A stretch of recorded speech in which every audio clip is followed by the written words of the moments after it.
Evet, başlayalım bakalım.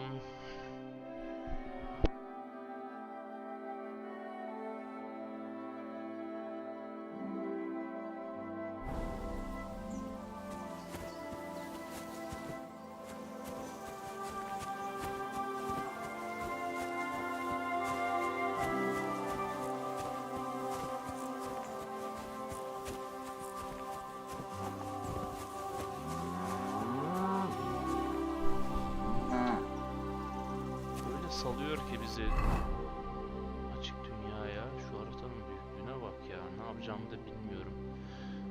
Şu an öyle ufak tefek yan görevlerden devam etmek istiyorum. Mesela şu an demiş ki dövüş eğitimi kısmı varmış, bir yerde gidip Toraman'ı gör demiş. Toraman'dan dövüş eğitimi de alabiliriz. Bunlar yan görevler, yapmamız gereken, yani illa da yapmamız gereken görevler değil ama bu tarz oyunlarda biraz gelişmek şart. Mesela şurada it demiş yani köpeğimiz.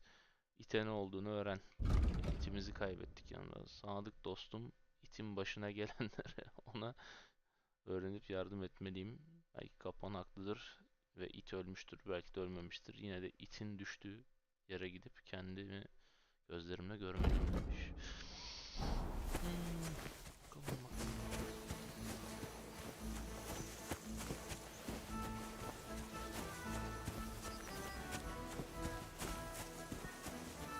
O kadar detay var ki bak, mesela şu an otları toplayıp eve dikeniyorum mesela.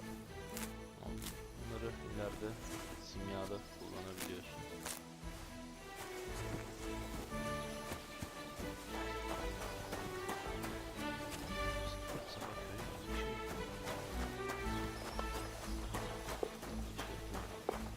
Good people, gather round.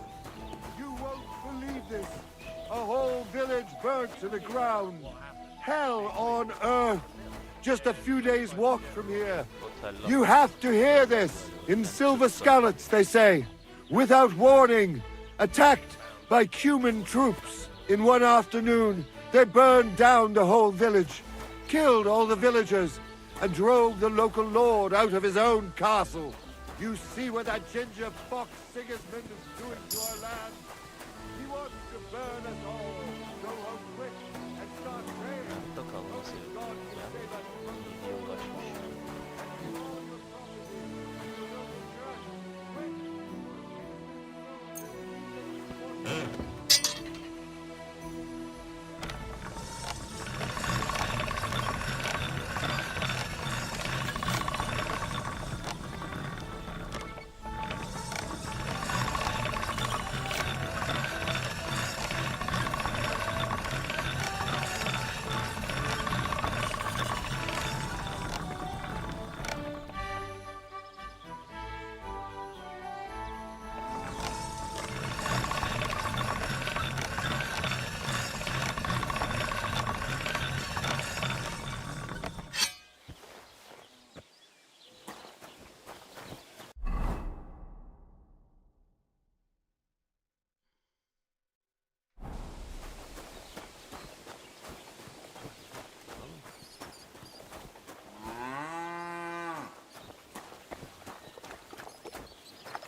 Greetings.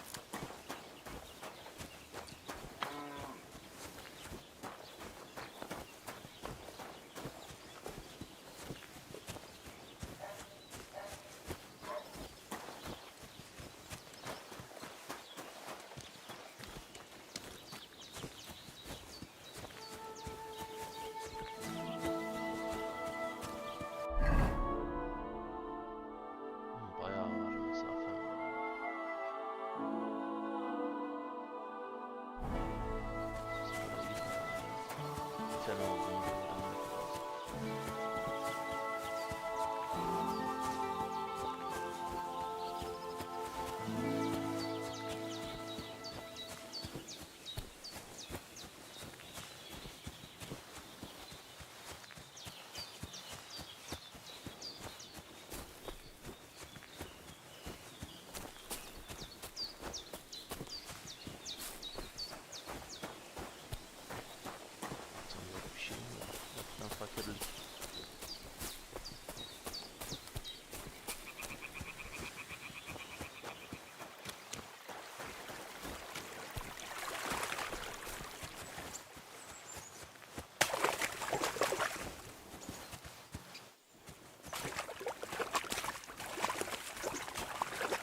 Bloody deep. Çok derin lan dedi.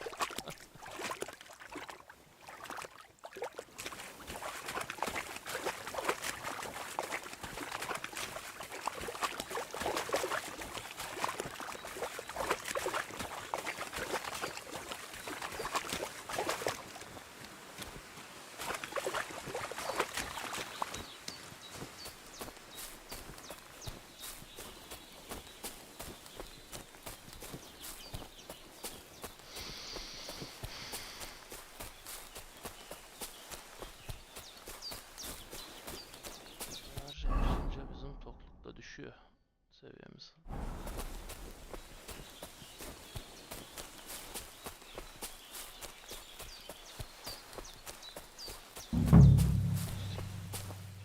What the fuck is this supposed to mean? Hey, lad. What do you want? Come here. Tamam ya. Neyse What do you want? Just to wish you a good day. oğlum hayırdır You're a sen? dead man. Hayırdır oğlum? Yönümü kesti ha. Adamı öldürmüş. Vay arkadaş. Christ, I'm hit. Bizi şey mi zannettin lan? Ölecek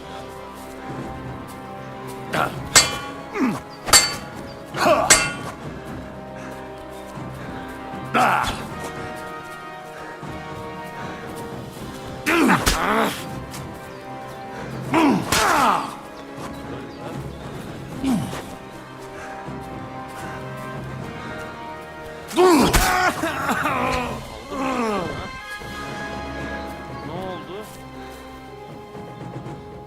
Seni yavşak seni.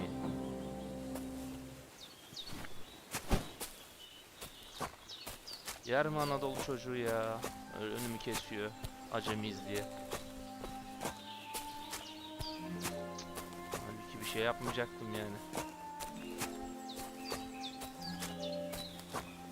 Acaba kanamam var mı şimdi? Hemen bakmam lazım.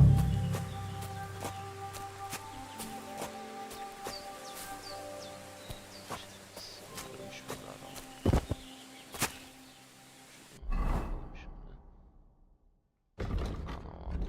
Kanama gözükmüyor sanki.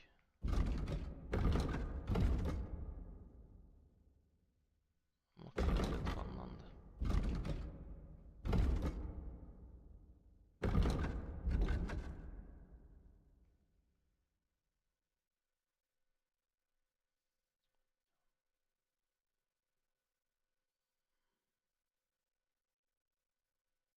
Elma yiyelim.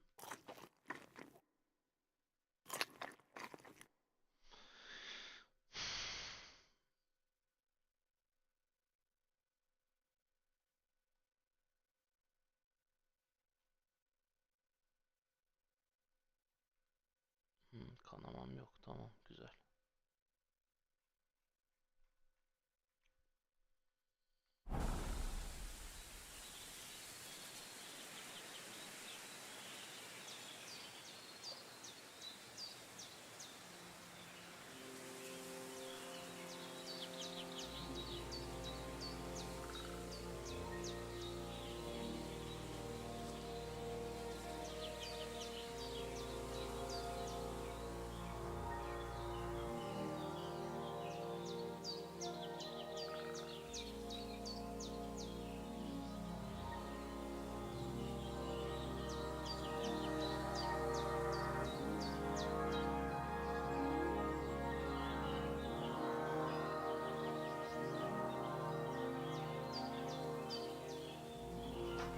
Şunu hemen yağmalayalım şimdi.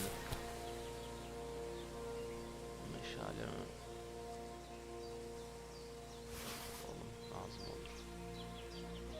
Ay ay ay. Bakalım bizim üstümüzdeki ne? Rahip başladı demiş.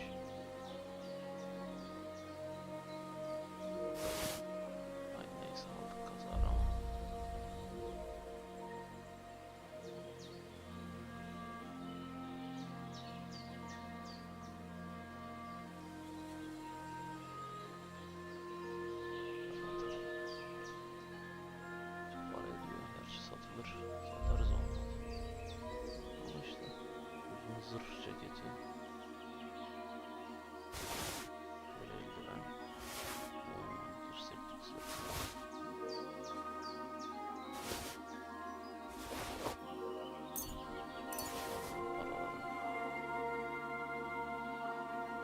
savaş doğru.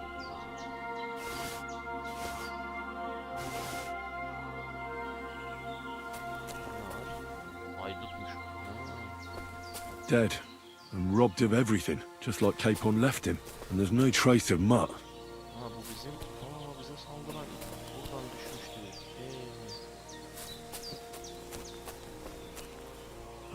A nice bit of venison. And something took a good bite of it. Could Mutt have been here? Mutt's nowhere around. Someone must have taken him in.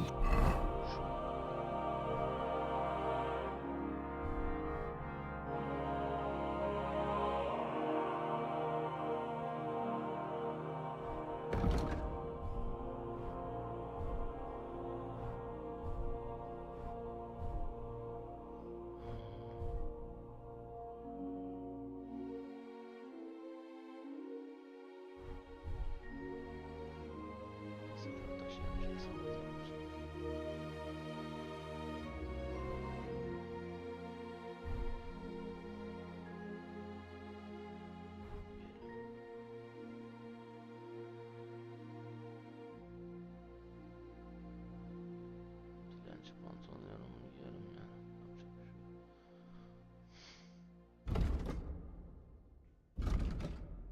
Acaba suya gir. It's not far to the herb woman's place. Maybe I should ask her whether she's seen him.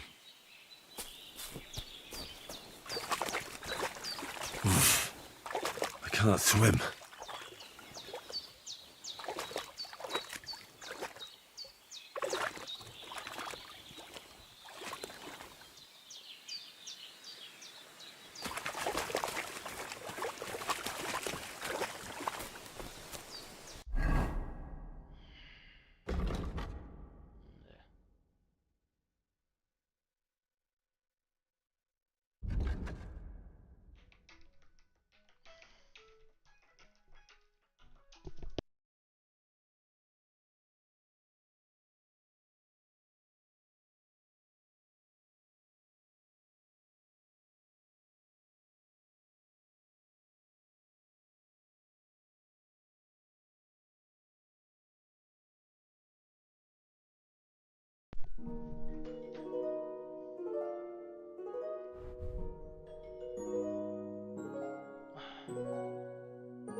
Şuraya dön ya. Ota çık adına iti sor. İti soralım da.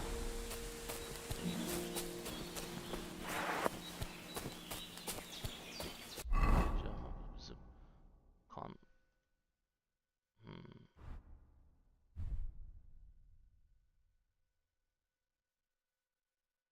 Yok. Neyse boşver şimdilik.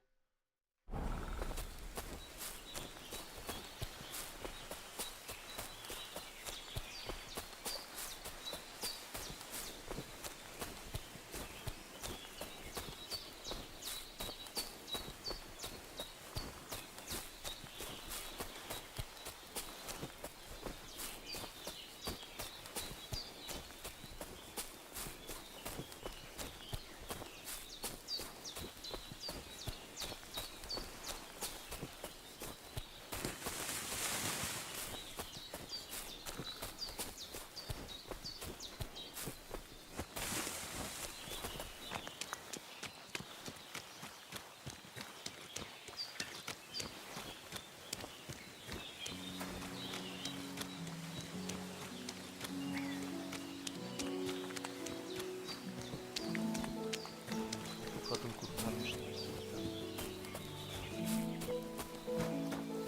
Will you help me, Henry? Ne oldu? Teyze sen bize her türlü zaten yardımcı oldun. Borcumu ödemek için geldim. 150 param yok ki 10,5. Fakirim teyze şu an. Yapamam ki bir şey. Have you seen a stray dog around? I thought he was dead, but he's likely still alive. I'm sorry. I haven't seen any dogs around. Oh, sucker. Do you have any idea where else he might have gone? If I were a dog, I'd go to where there's food. There are plenty of fishermen around the pond. And they're always throwing out leftovers at the tavern. Do you think he'd go and steal leftover food? I don't know much about dogs. He could have run into the woods and started hunting. He wouldn't be the first or the last. There's a whole pack of wolves near Samin these days. Maybe your dog's gone feral and is running around with them. Thanks. Gidip meyhanede iti sor, balıkçıya iti sormaya çalış. Ya arkadaş neyi köpekmiş, nereden bulayım şimdi ben bunu ya? Şimdi bulamazsak da bulamayız. Has something happened? My daughter Pavlena, remember her? She was here when I was healing you two. I remember. What's wrong with her? She's missing. It's not like her to be wandering around like that. She goes to Troskovitz to sell baskets, but she knows I can't manage on my own, so she never stays away for long. These old eyes of mine can't see nothing much. Pavlena has to take care of me. She's a good girl, that lass of mine. I'm very worried about her. You understand? What if something's happened to her? God forbid. I can't look for her myself, but you could. I know I'm asking a lot of you, but I've no one else to turn to.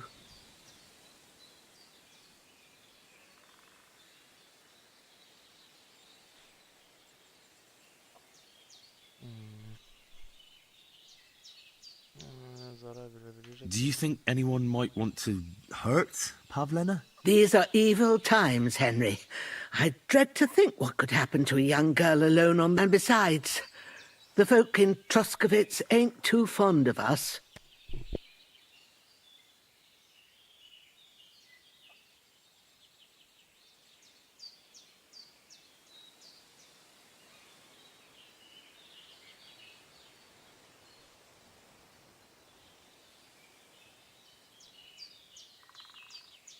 What have the Troskovitz people got against you? Did something happen? I'd rather not talk about it, Henry. I wouldn't want you to get the wrong impression about us. You live completely alone in the middle of the woods. Don't you think I've already got a bad enough impression of you? And where else would we live, you genius, when we're not wanted? Don't go digging up old wrongs, Henry. And don't insult us. Ayıp ettin Henry. Böyle konuşulur mu ya? Ben öyle getirmek istemedim diyor. Teyzeye ayıp oldu.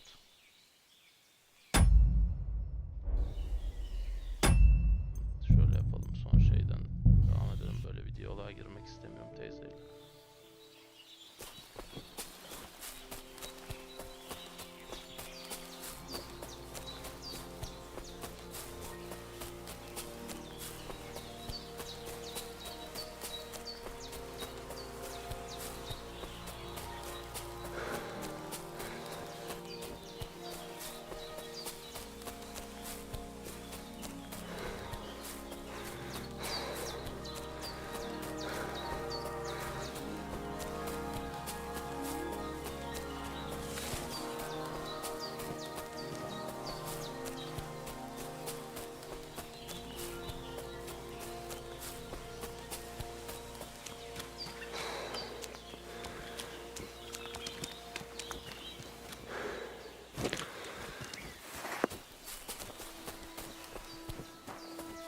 Will you help me, Henry?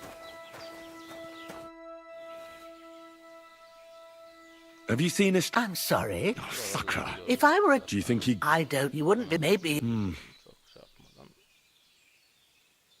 Has some... My daughter... I remember. She's missing. It's not like her. She goes to these... Oh, I'm very worried. What if I know I'm...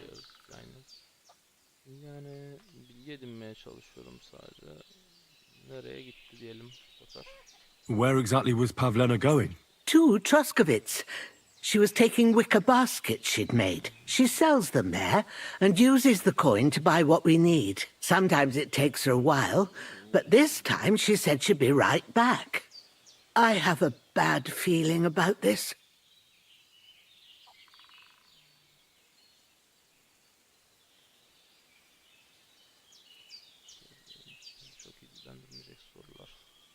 All right, good wife. I'll try to find Pavlena for you. Thank you, Henry. Like I said, she was heading for Troskovitz. You should start looking there. All right. I'll ask around there for her. And maybe you could look in her room in the loft. My old legs ain't up to climbing stairs, but you might find some clues there. Odasına bakalım o zaman.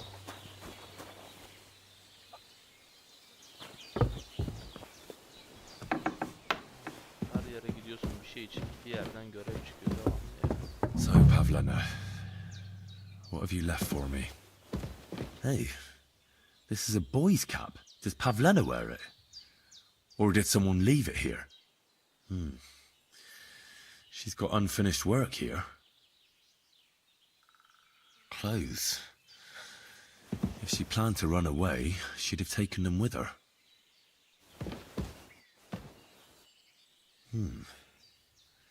Like she got up and went straight out.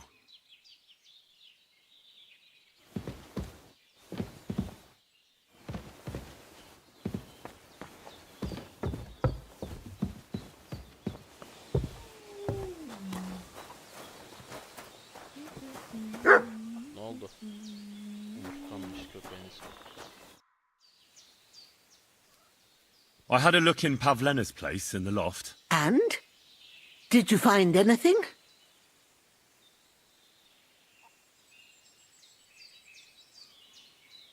She didn't pack up her stuff. I don't think she was planning to be gone for long. I told you, didn't I? Pavlena wouldn't run off. I found a cap there. A man's cap. I don't suppose Pavlena would wear something like that. You're saying she had some young man here? I'd surely have noticed. I don't know, good wife. I'm just saying what I found. Could she have found herself a beau in Troskovitz? She's got unfinished work there. She weaves baskets. Aye, she usually has a few on the go, but she took them to the market in Troskovitz. We've got nothing here but what we make ourselves, or find in the woods. Pavlena weaves baskets very nicely. Folk buy them from her. O zaman It was good to see you, my friend. şimdi bu bakalım şimdi yakalım. Bu kısmı demişlerdi. Bu çok ya. Sumet Pavlena'yı bul diyor. O buraya.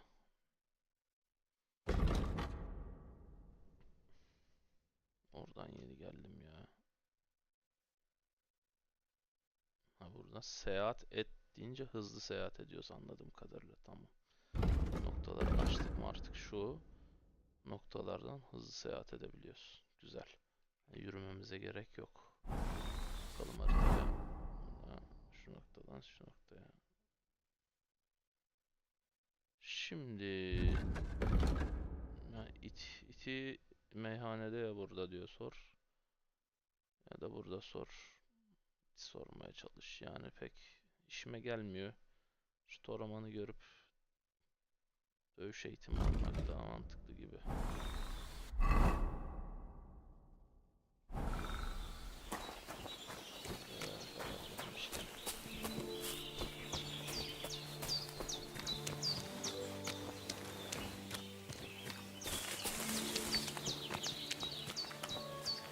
Karnımızın açtığı 80 TL'de yemek var mıdır acaba ya? Yine var böyle. Baksak TL'den. Simya. Şeyde var mı? Simyaya başla. Kitap açıyoruz. Açıyoruzsun. Papatya karışımı neymiş bu? Bir dakika oku diyelim gene. Uyku seni daha hızlı iyileştirir. Yapabilirim mesela, bundan vardı benim ekipmanım, başka bir şeyimiz vardı mı? Sadece bunu mu diyorum yani?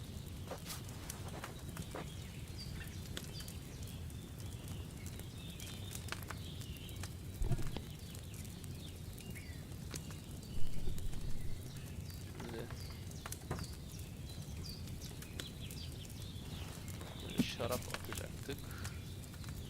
Şaraba 2 avuç papatya atıyoruz.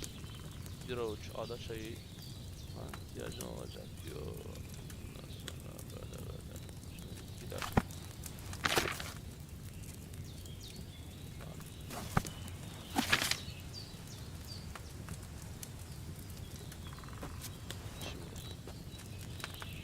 Şimdi burada papatya ada şeyimiz var. Buradan şarabımızı alalım. Kazana dökelim. Şimdi bunu aşağı indirelim. Kaynamaya başlasın. Körükle ateşi harlayalım.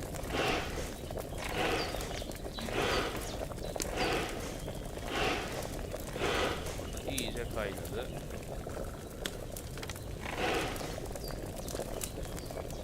Şimdi papatyamızı alalım. Kazana atalım. Yavuşla alalım. Kazana. Kum saati çevirelim. Bir kum saati kadar kaynasın.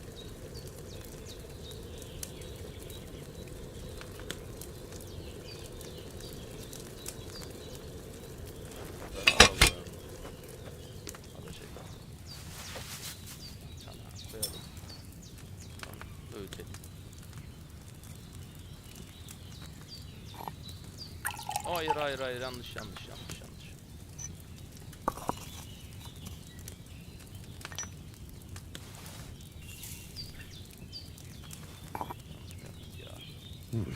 I must have messed up more than one step if it turned out that bad. Yanlış yaptınız sıralama.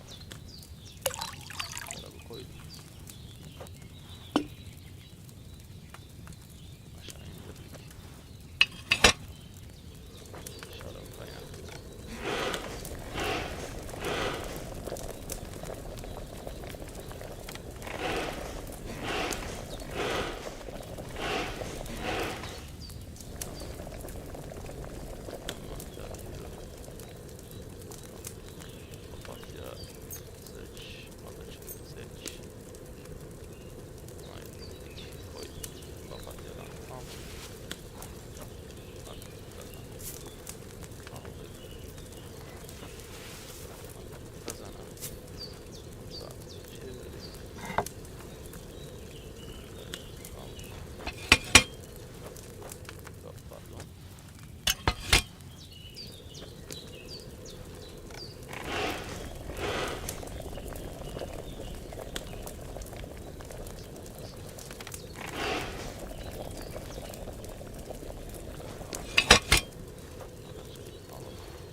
Aşağı indirelim. Kaynatalım.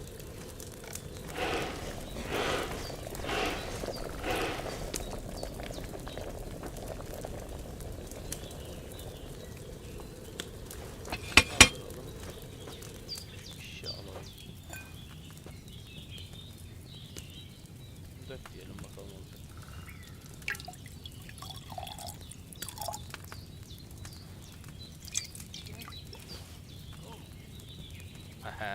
Papatya çayı hazırladık.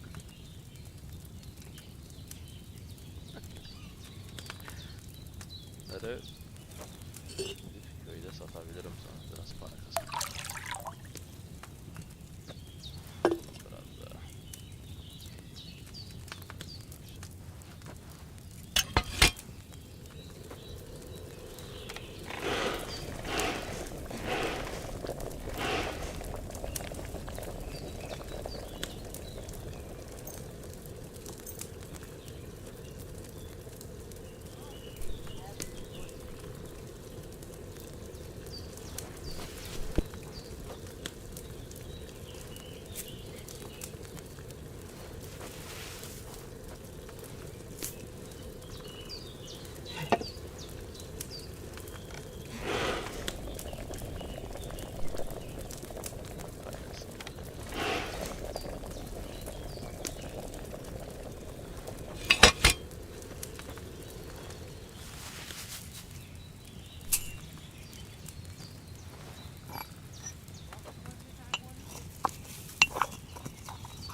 Güzel.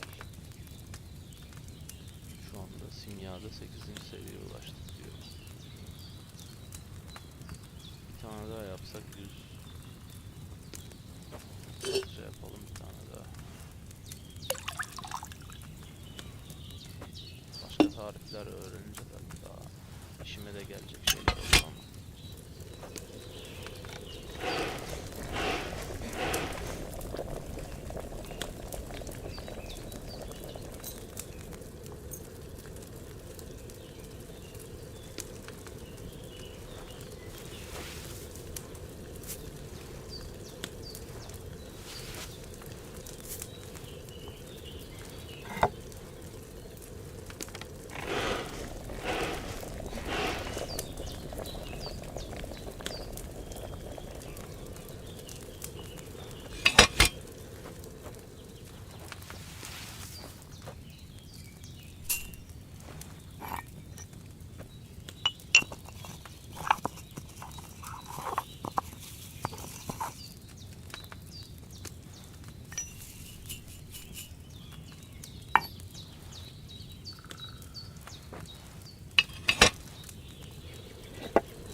Bayağı var, bunları satarım ben sana.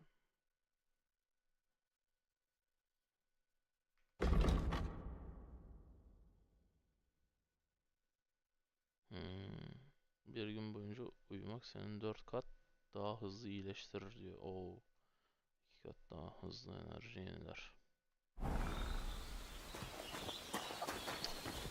Demişken bu teyzenin evinde birazcık kestireyim mi?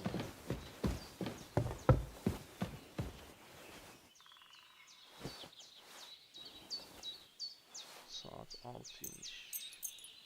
Şöyle sabah 5'e kadar uyuyalım. Vücut dinlensin.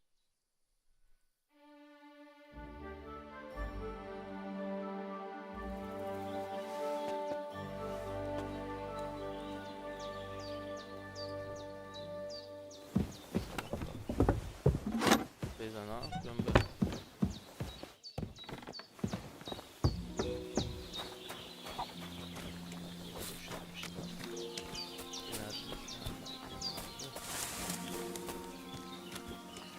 Ama açız be. Açlık şeyi çıkmış. Tüh.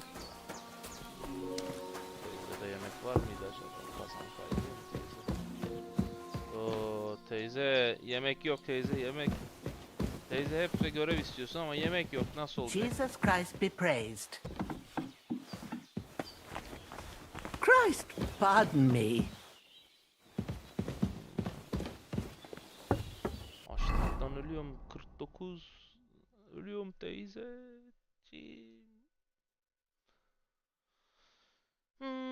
Fazla da bir yemeğim yok ki benim. Çalmak lazım bir yerlerden. Kurutulmuş levrek yiyelim. Kraker varmış. Hadi onu da yedik. Hadi peynir var. Onu da yedik diyelim. Tamam. Fazla bir şey kalmadı. Aa, şimdi benim bir yerlerden yemek bulmam lazım. Tavuğu kessem mi teyze görmeden ya? Acaba kızar mı bana bir kaydedelim? Vallahi aldım tavuğu. Çal diyor.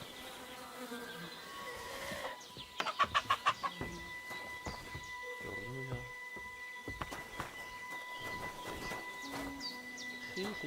Selam.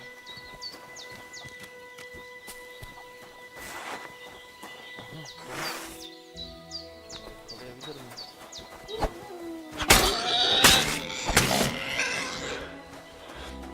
kadar vurdum. Nasıl gidiyor?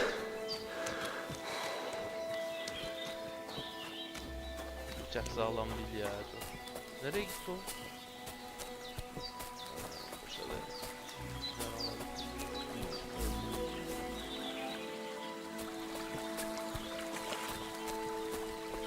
Tüh.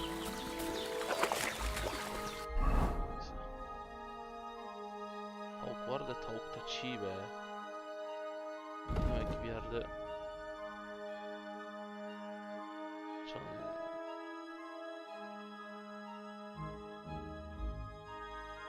piliç kızart diyor da nasıl kızartacağım? Ha, teyzenin böyle var. Ocakta yapabilir miyiz? 100 günde bu kadar vallahi billahi. Bu kadının tavuğunu kes. Şimdi git kadının ocağında pişir.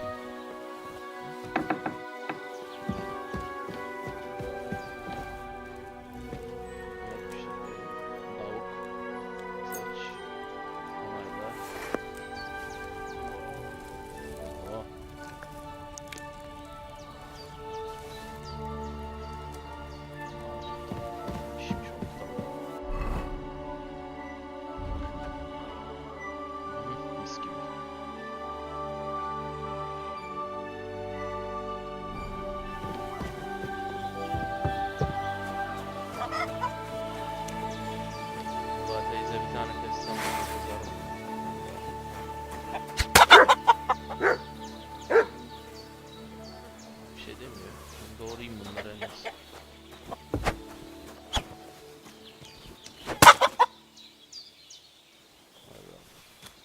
Bak köpek seni de keser yerim ha. Ona göre. Ayağımın altına çok dolaşıyorum. Bunları da pişirmişim.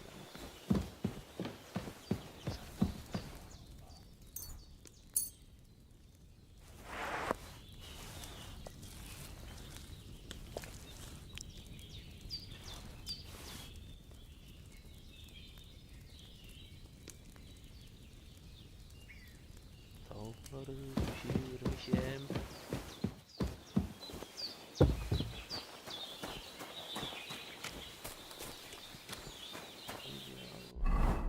Bu ibare ne oluyordu? Hasarlı zırh. Yapacak bir şeyim yok şu anlık böyle. Onu bulabildiğime dua edeceğim.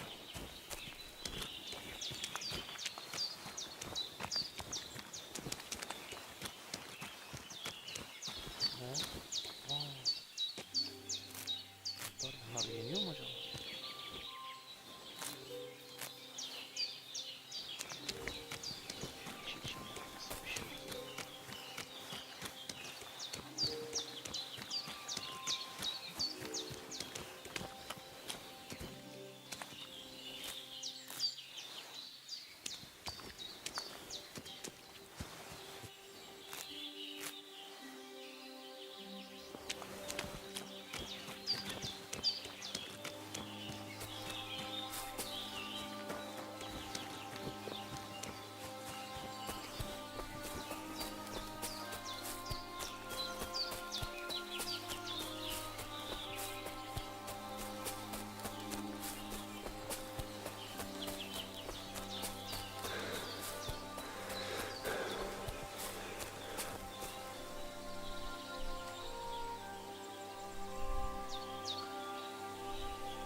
Eyvah eyvah eyvah. Aa, yanlış geldik ya.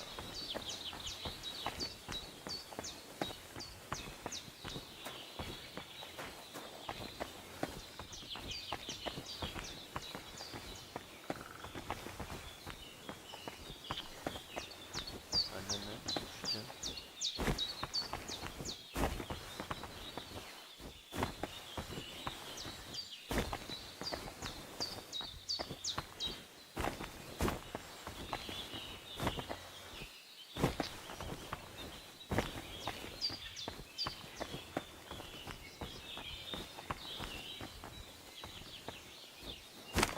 Oh. Yanlış yaptım Aziz.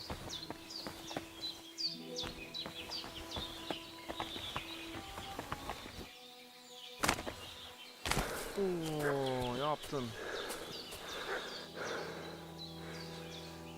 Eyvah eyvah. Ne yaptık ya?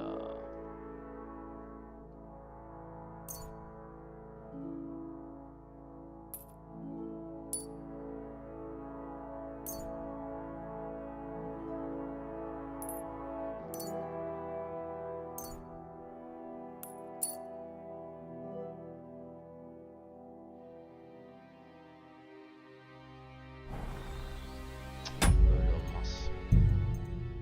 Beni patlatır. Çok kötü. Yaralandık.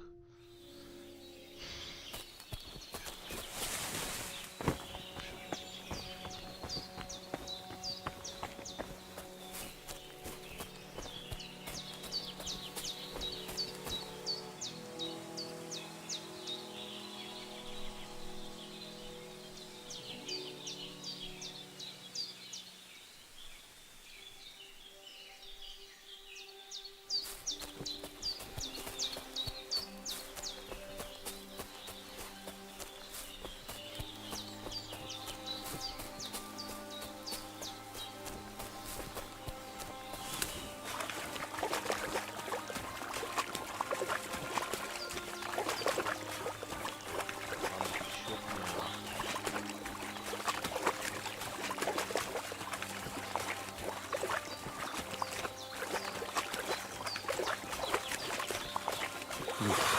That's bloody deep. Yanlış geldi.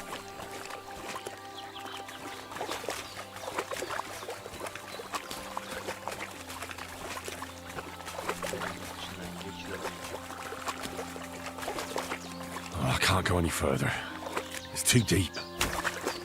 Yanlış geldik.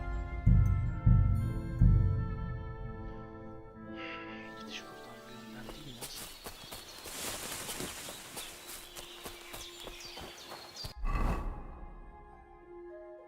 Şöyle gitsem. Şöyle gidip böyle mi geleceğiz? Ne yapacağız? Hiç iniş yok ya.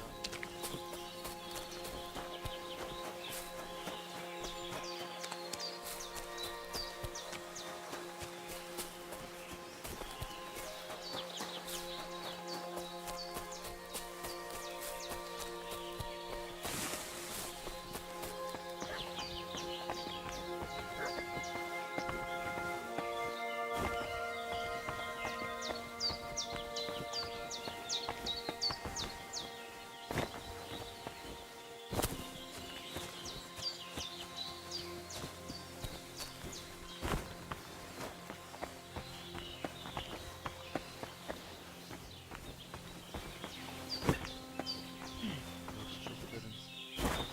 Eyvah öleceğiz. Aa! Çıkamıyorum.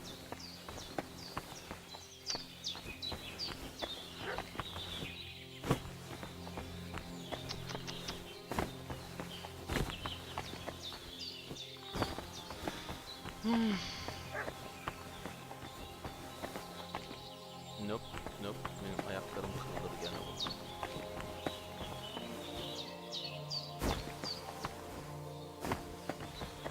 Hayır, sıkıştım. Hayır, hayır, hayır.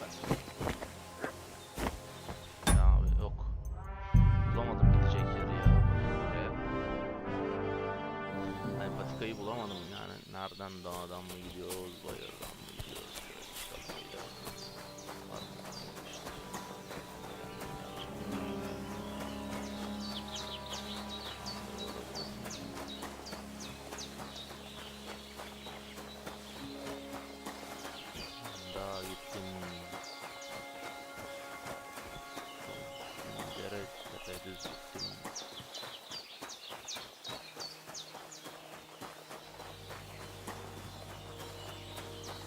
Galiba buradan çıkış yok.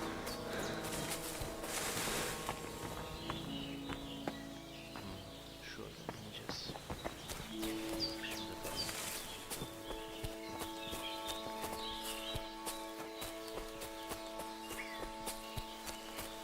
Aynen.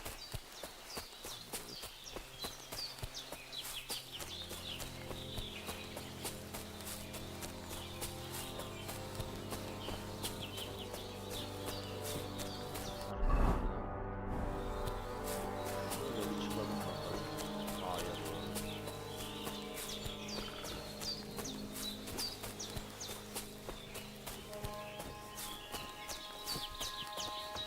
Buradan bana çıkış ver.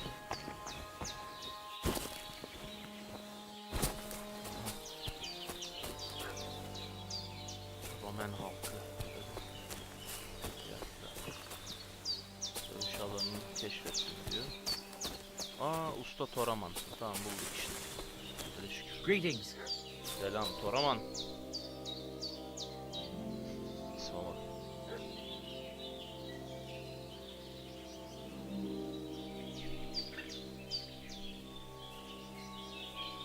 You look to me a lot like the one Aranka was talking about.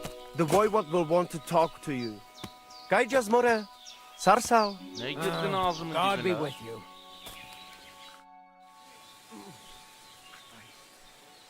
Hakkınızda inanılmaz şeyler duydum. I've heard Biraz incredible daha things bakalım. about you. They say you let a fully loaded hay wagon roll over you. Hi. It was quite the show. Is that how you usually spend your free time? Oh, often enough. People like it. But don't think it's some trick. It's the real thing. And it's not easy. It's not just about muscles, but about your overall approach to food and life in general. Being a strongman isn't a trade. It's a way of life. I believe you. Getting run over by a wagon isn't for everyone. That's right. Not everyone can do it. But I was nursed by a wild she-bear, so it's no problem for me. Nothing's impossible. Remember that. Nothing's impossible. How's it going, eh? On top of the world, same as ever. Seni ayılar mı yetiştirdi? Oo, soruya bak, güzel. You were raised by a wild bear, you said. You think I'm lying? Or you're just amazed? Well, it's just you're the first person I ever met who had that kind of upbringing. The first, the only one, more like, fella. It was a cruel winter when they found me in that bear's den as a baby. So you're an orphan?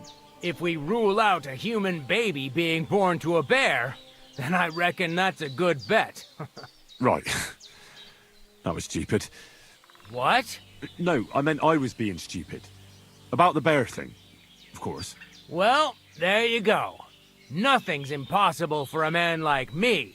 Like I say, nothing's impossible. Ya bu kadar soru sorup da adamı darlamayalım. Elin eskiden ne yapardın? Şöyle böyle geçimini nasıl sağlıyorsun? Sen bize bana iyi kılıç kullanır mısın demiş. Yani adam zaten kılıç ustası dedilerdi. Boş soru olur. Can you show me how you pull off some of your feats of strength? I don't know. You mean you don't know how to hand out slaps? Or just how to follow one up? Well, I'm not a complete beginner. And I'm not as interested in slaps as I am in swordsmanship and wrestling. Ah, I see. I could help with that. I wouldn't want to beat a dead horse, after all. You know what I mean, right? I understand. I'll try not to disappoint you. And I'd be grateful if you'd make time for me, Master. Of course I'll show you what I know. But you can't be stingy, my friend. I understand. Don't worry. I'll pay you. Neyle ödeyeceksin lan? Ödeme diyorsun. Eyvah eyvah, buraya boşuna geldik ya. İstediği paralara bak. Abo. Aç köpek, neyine geldin değil mi buraya? 10,5 para var evinde. Tüh. Konuşmayı You look sonlandır. to me a lot like Kaç the kaç one kaç. Aranka was talking about. Fakir köpek. Sen kimsin geliyorsun daha Toraman'dan eğitim almaya?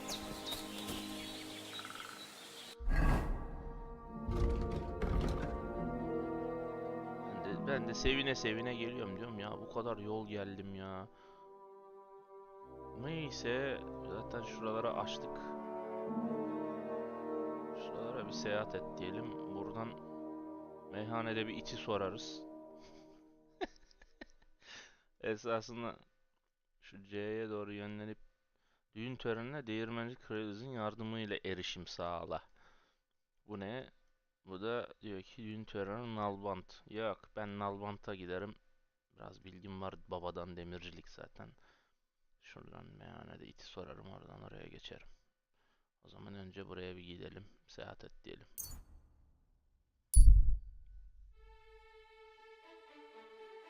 Kampa varıyorsun. Bir grup gürültülü insan orada durmuş bir ateşin üzerine yemek pişirip hedef vurma yarışı yapıyorlar. Ha, böyle seyahat ettiğince de seni normalde simüle ediyor gidip de.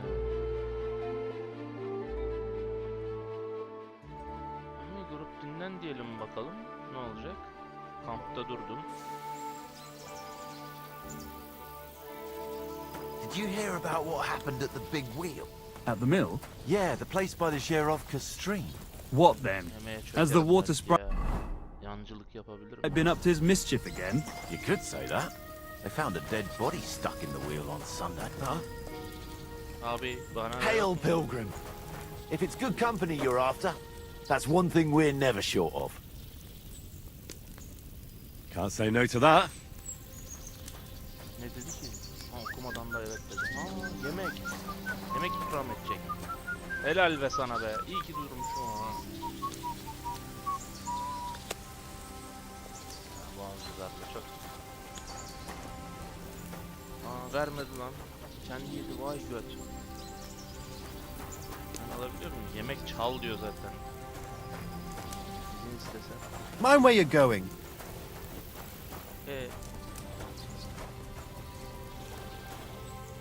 Tabak versene, koca tencere la.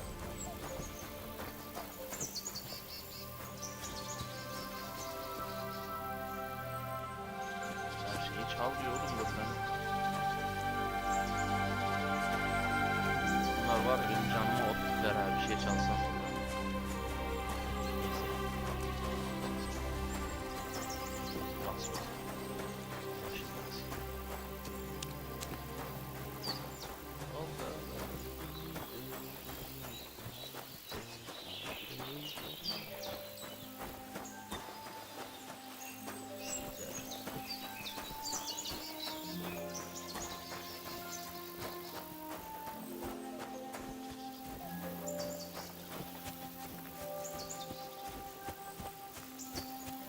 Aha, domuz. Eyvah. Hemen.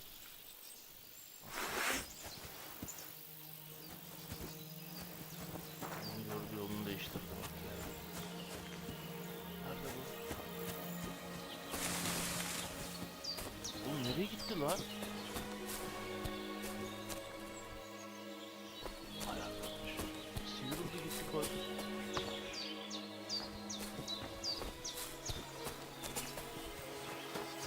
Nerede ya?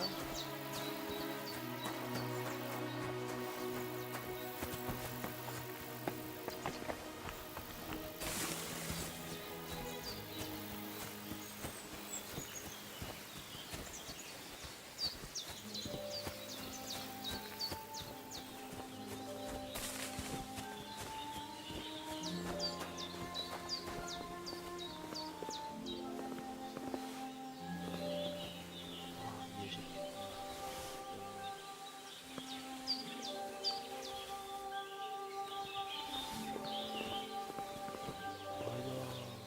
Ah, poor fella. Olmuş Looks like he ya. drowned. Neyse, bizi ilgilendirmez. Oo, tavuk budu. Ekmek. Şu düzene biz şey yapalım.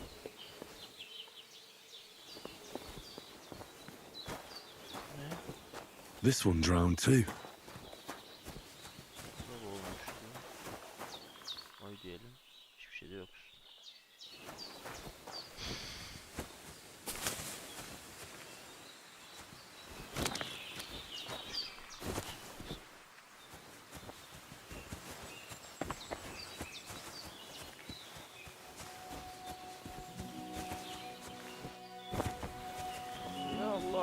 Oo, nasıl kaçıyor? Yakalamak imkansız ya.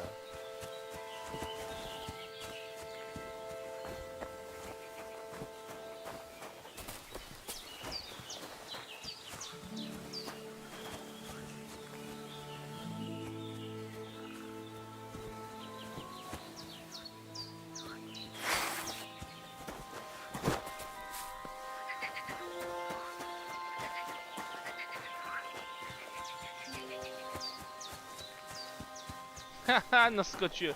Abi yok, yakalayamam. Ok lazım bana. Yapacak bir şey yok. Burada da hızlı point açıldı. Güzel. İyi ki gitmişim buraya. Neyse, şuraya seyahat edelim artık.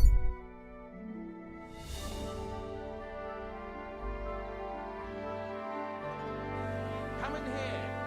It's time you all heard the truth. We've survived drought, we've survived floods, plague and fires, and failed harvests. But now we face a far greater catastrophe. You all know full well what I'm talking about. Cities. Everyone here knows someone who has moved away for a better life, they say.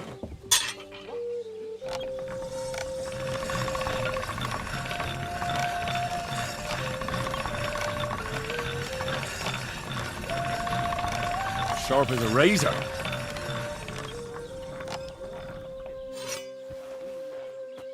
They're detestable to kings and noblemen and even gods. And they even have the cheek to demand that common folk like us provide. No. Şimdi şu ilk önce pardon. Buraya doğru gidip meyhanede iti soralım.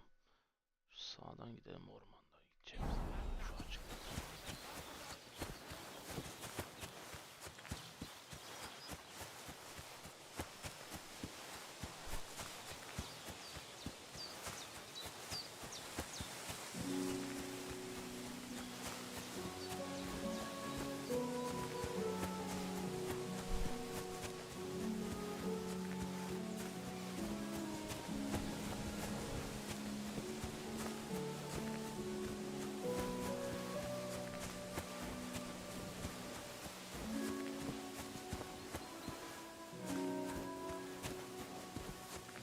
Okuyuz. Bunun başında çobanı var mı acaba? Bir tanesini kessem. Bir şey olur. Neyse, kaydet. Bir deneyeceğim bakayım. Ne oldu? Ya, inekmiş bunlar da ya. Yavruları vardır. Bu ne? Bu da inek.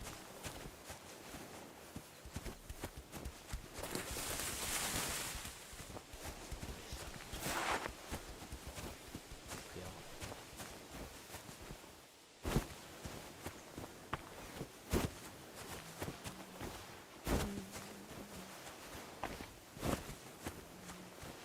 Karnı basa basa gidiyorum karnı.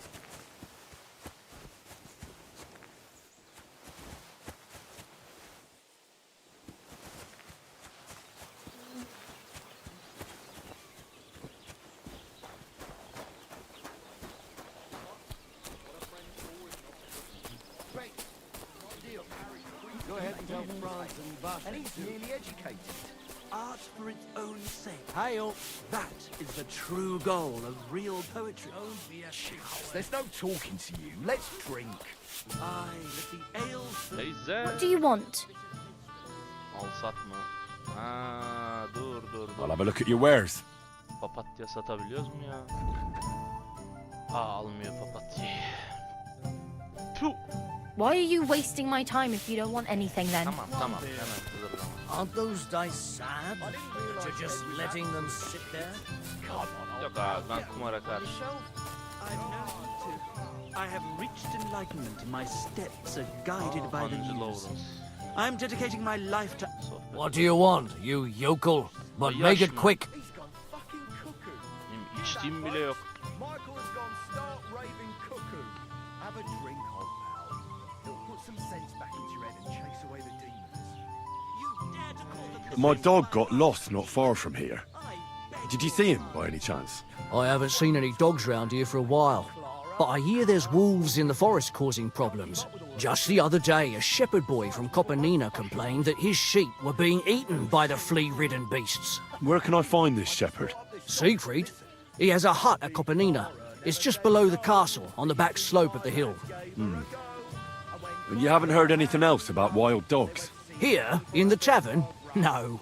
But there was a fella here who gets by doing a bit of poaching. He said once he was hunting when, right in front of him, a large pack attacked a deer. A mix of wolves and dogs, he said. That's not something you see every day. Do you know where that was? How would I know where he goes hunting? But I'd say it was in the forest.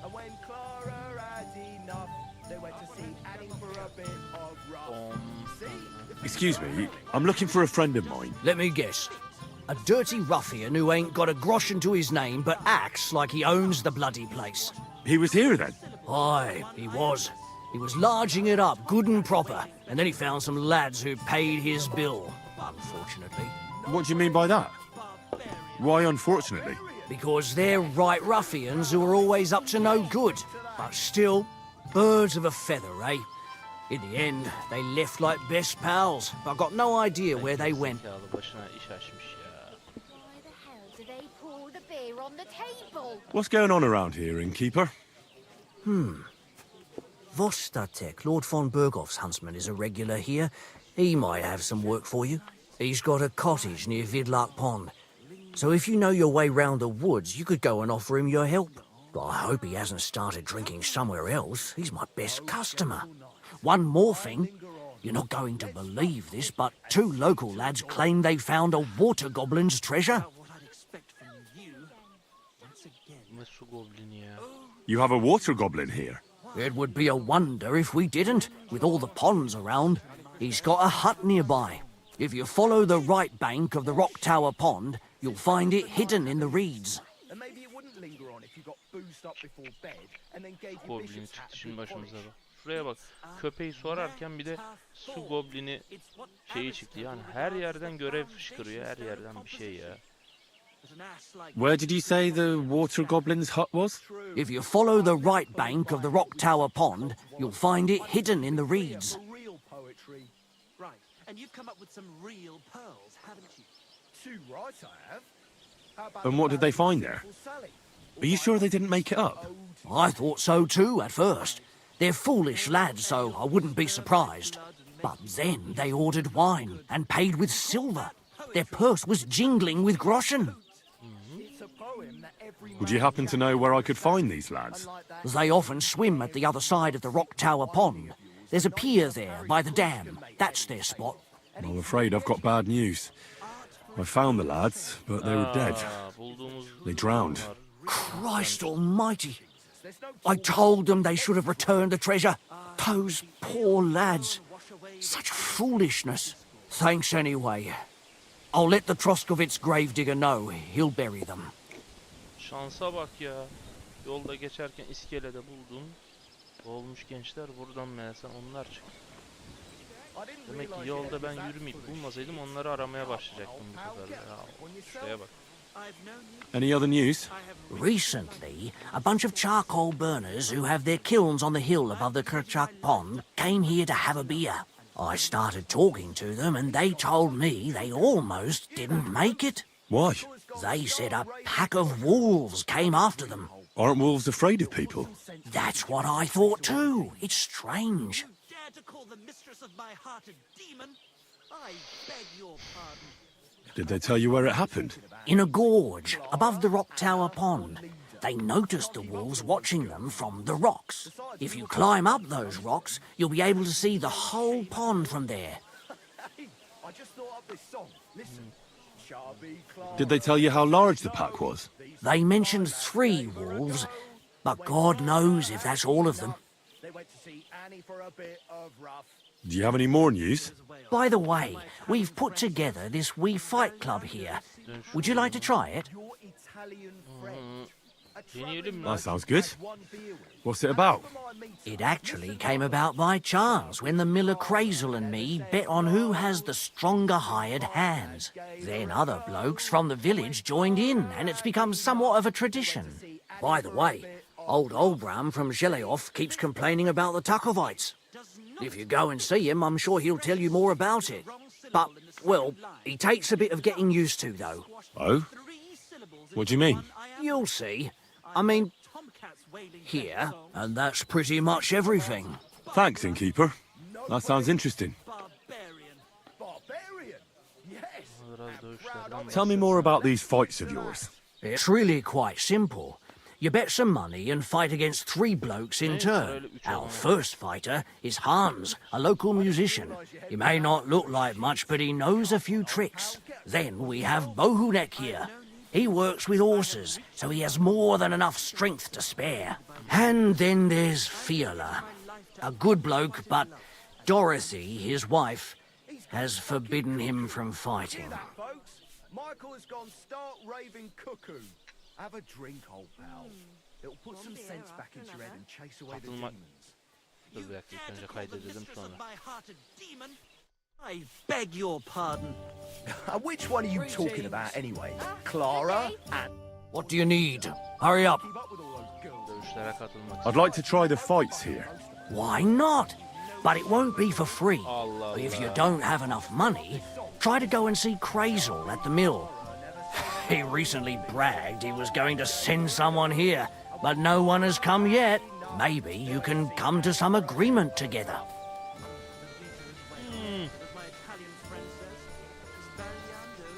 Dövüşe katılmak için bir Fine. I'll go and see him, and we'll see. For my meter, listen properly. Chubby Clara never says no. Here it is. These 2 fine lads gave her a go.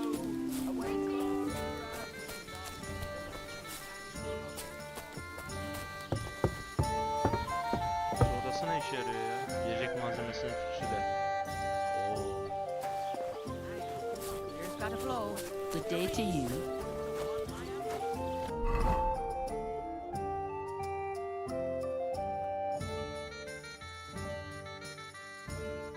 Şimdi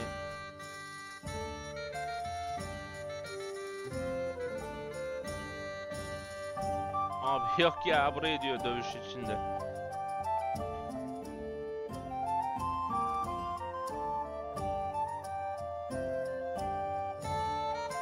Çok uzak buraya hiç şeyim de yok.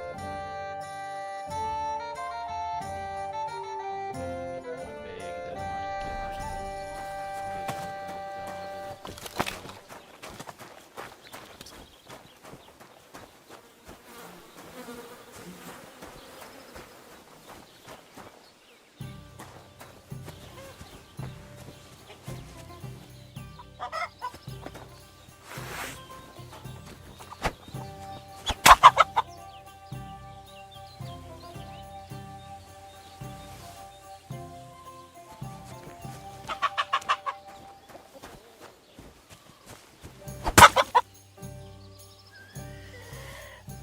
Görmeden birileri çalayım da biraz.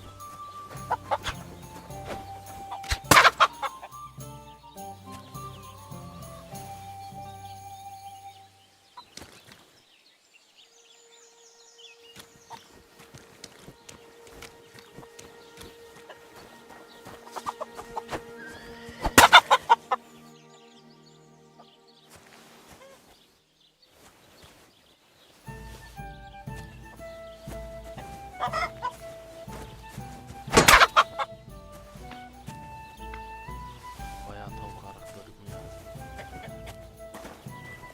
Neyse daha yeter. Hırsız daha yeter. Şimdi pişirmeler var mı acaba?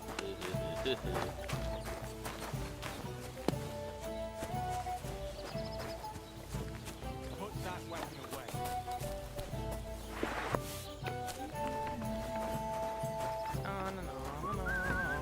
Yemek pişirelim. Pişirelim. Pişir. Mantar pişir. Elma pişir.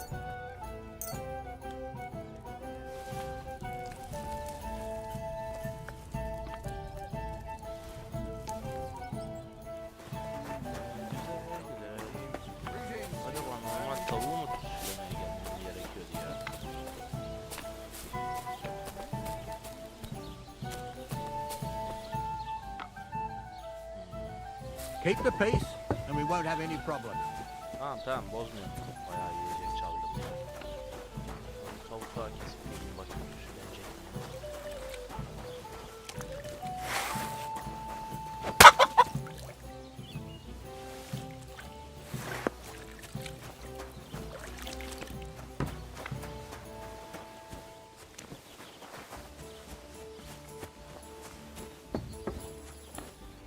Aynen. Süslenmiş tavuk.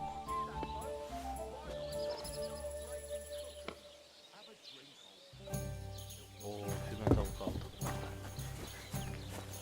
Greetings to you.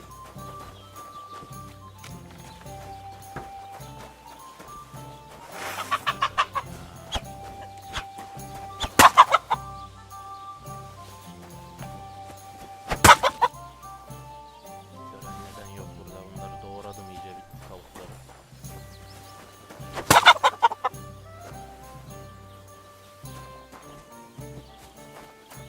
Sen de gel.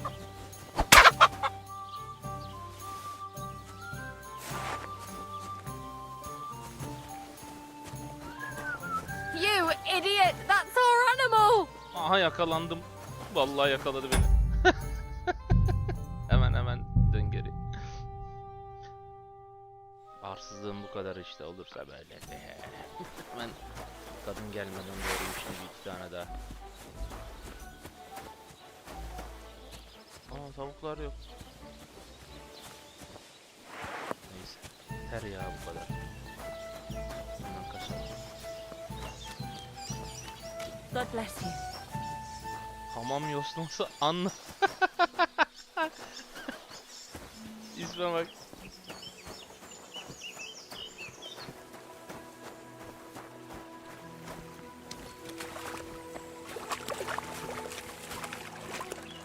Nereden gideceğim ya?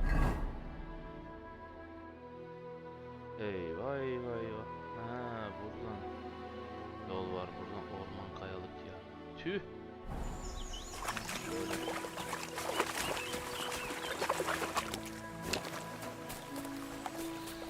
Şuradan gideceğiz. Abi yok oyun. Bir şey çıkar.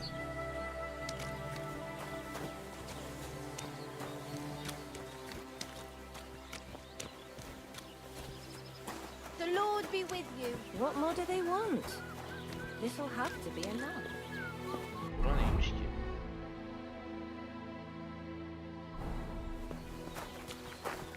Hamam sahibi. Sohbet et. Konuş. What'll it be? Hamam hizmetlerine ihtiyacım var. Ne oluyor bakayım? My body is in need of rest and relaxation. Certainly. My baths are at your service.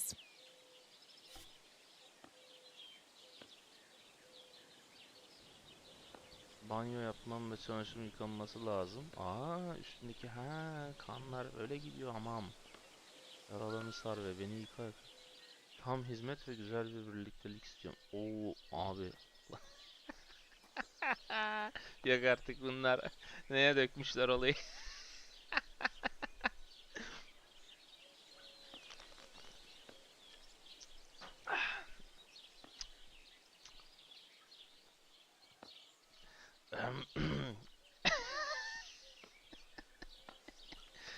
Gerek yok şimdilik.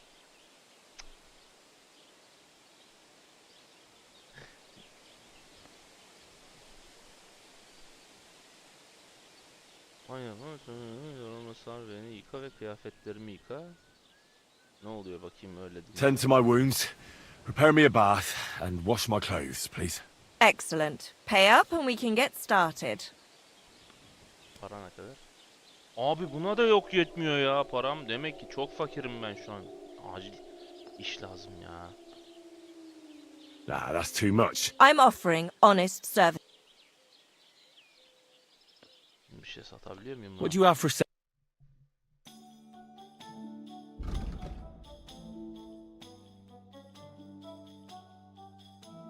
Hayda.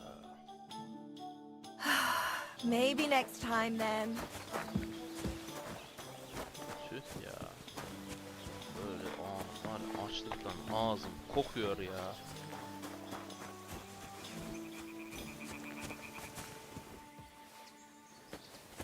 Bu ne işe yarıyor?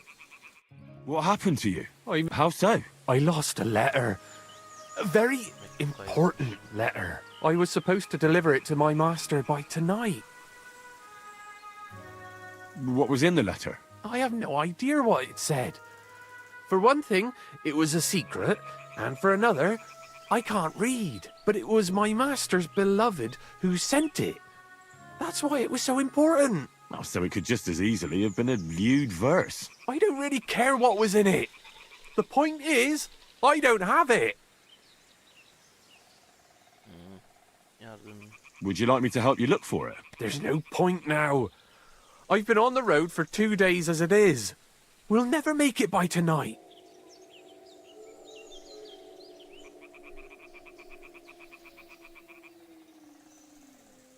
Do you know where you might have lost it? I haven't the faintest idea.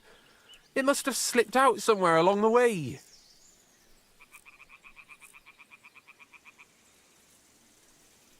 Yolda giderken abi nereden bulalım senin mektubunu ya? I have to be going. I hope you find the letter. Me too. Because if I don't, I'm in for a lashing. I'm sorry to hear that. Wait! I have an idea. Punch me in the face. What? Smack me in the gob. I'll say I was ambushed on the way and they took the letter.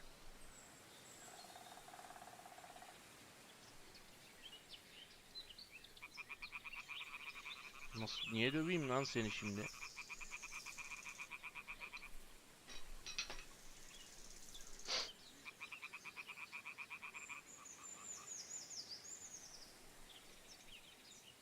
Are you sure? I'm sure. I'd rather take a couple of punches from you than a lashing from my master. I could tell you to stop when I've had enough. But he wouldn't. So you get why it's better for me to be slapped around by you, right?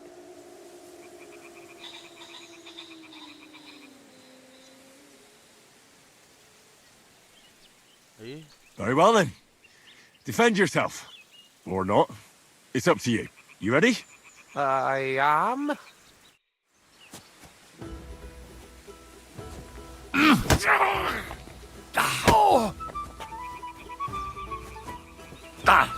Manyak. Oğlum düşeceksin aşağı.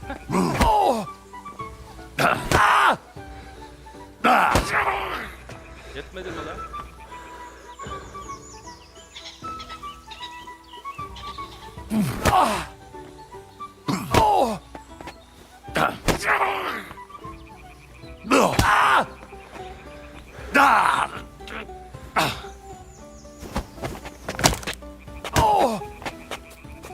Oğlum kötü yere gidiyoruz manyak.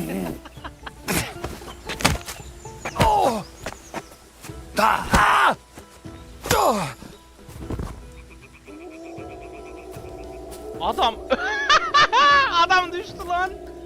Ana.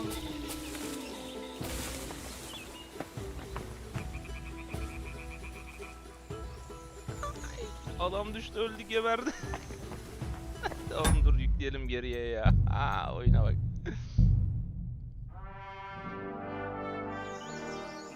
Hayda.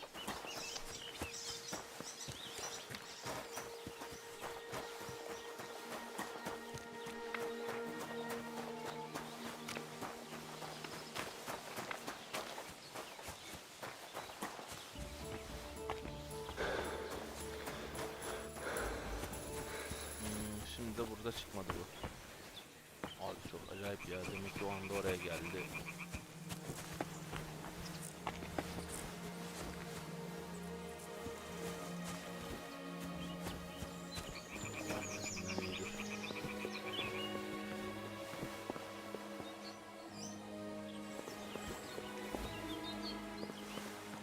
Böyle bir şey olamaz ya. Yaşıyor dünyası bildiğin oyun.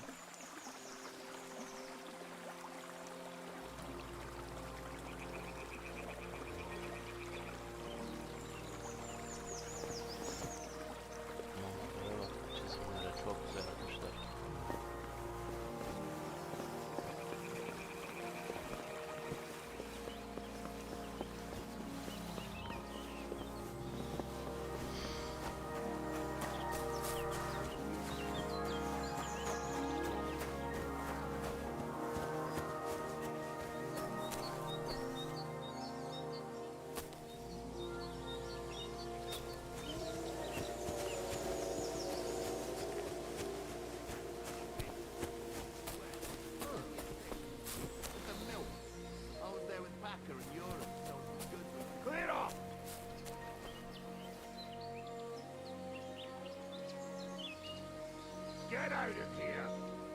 Oğlum siz manyak mısınız? Size ne yaptım? Manyak herifler.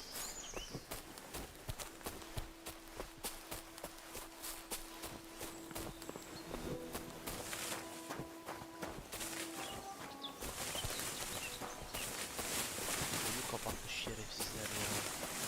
Her tarafta bir şey var. Hırsızı, haydut, köpeğe.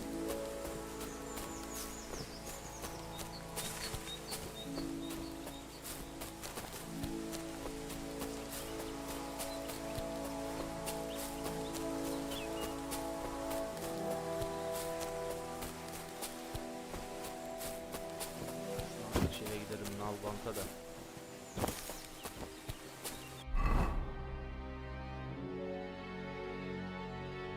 Pişmiş elma yiyelim bir tane. Tamam yeter.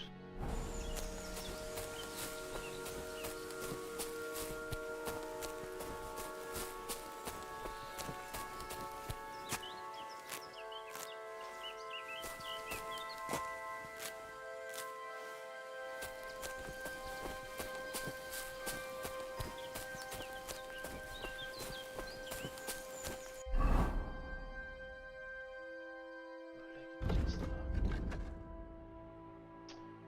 Çok uzak. İçinde bilmiyorum ağaçlar, içinde oradan buradan.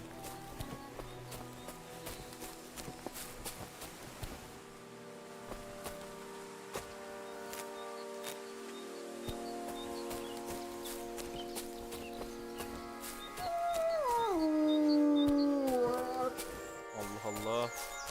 Köpeğe midir o? Kaç.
Hadi ya şu Nalbant'a bir varamadık ya. Ah, şuralar galiba. Geldik bir tane köye.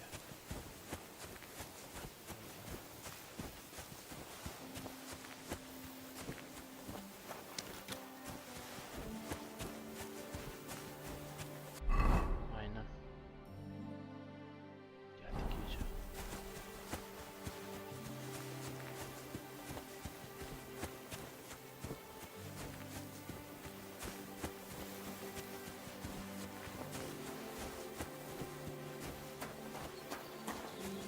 Keşfettim. Takal.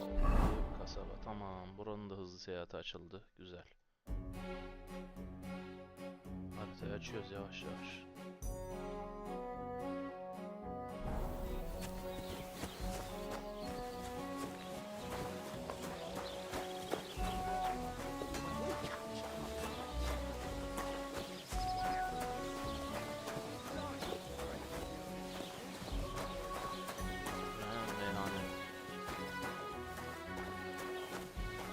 Jesus, what do you want here, you scoundrel? Why'd you barge in here?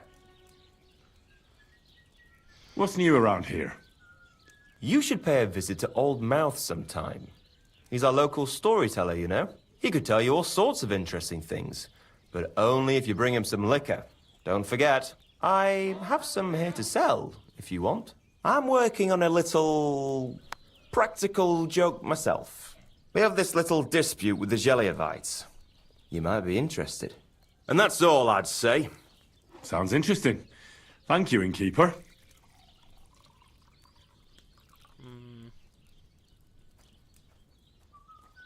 You're having problems with the Geliovites? Not just me, my friend. They're the biggest bastards around. They've been nothing but trouble for years. The winter before last, they piled snow in front of everyone's doors at night, so no one could get out of their house. And last year, they broke into my cellar and pissed in my beer barrel. Gracious. I hope you got your aim back on them. Not yet, no. But since you're here, I've got a plan you could help me out with. I'd pay you well. You can count on that. What exactly would you like me to do? Don't worry. I won't make you do any shoveling or pissing anything. But I'll tell you exactly what I have in mind, only after you promise to help me. I'd hate to reveal my plan, only for you to go off and tell the Zelievites right away.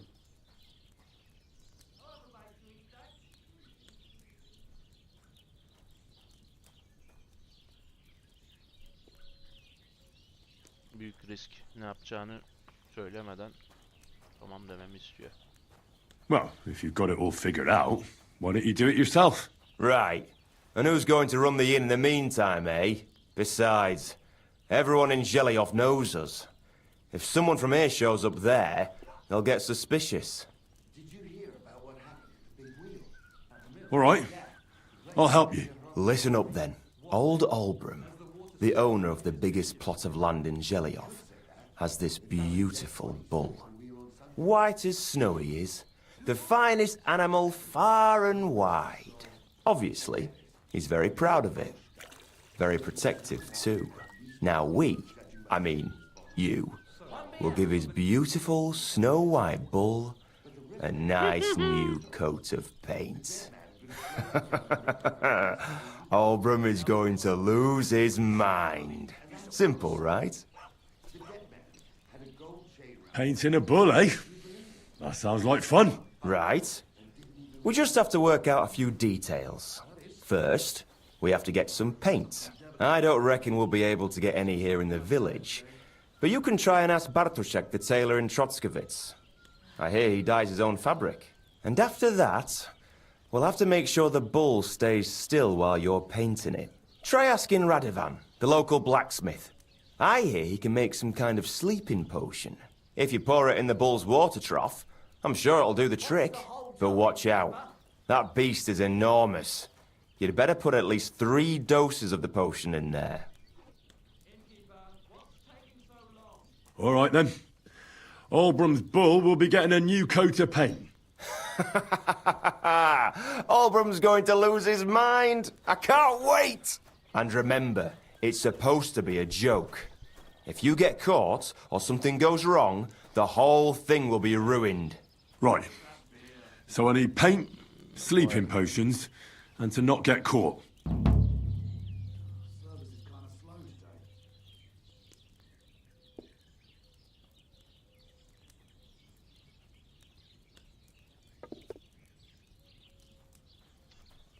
Evet. Boyama görevi çıktı, eşek şakası.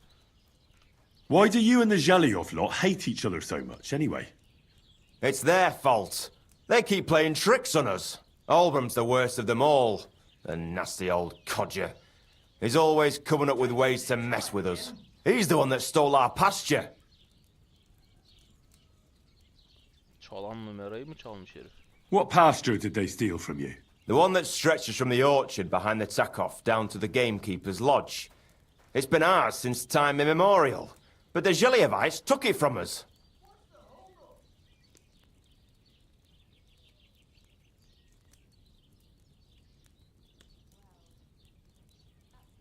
And how did they take it from you?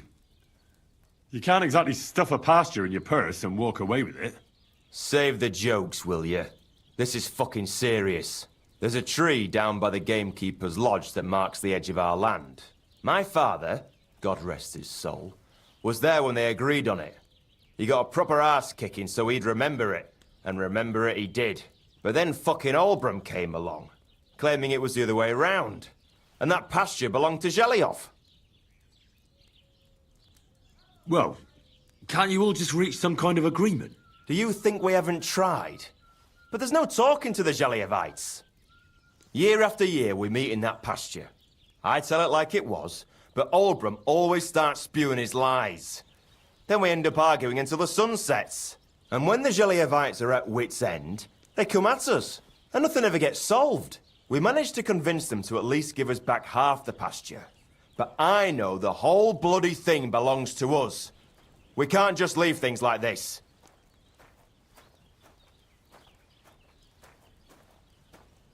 But how did they take it from you? Saved. There's a tree. My father, but then fuck. Aynı soruyu sordum. Well, that's a tough nut to crack. Have you tried asking Lord von Burgov for help?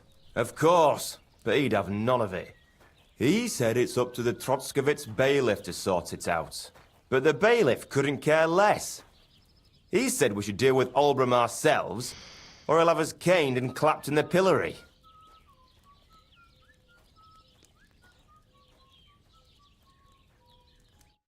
Huh? Was that you? Yerden görev fışkırıyor.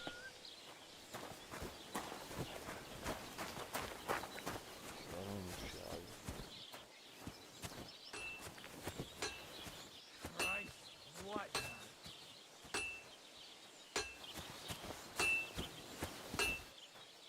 Vay.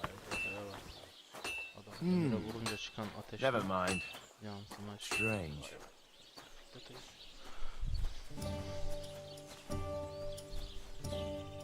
Good day to you. Greetings to you. Ay ay.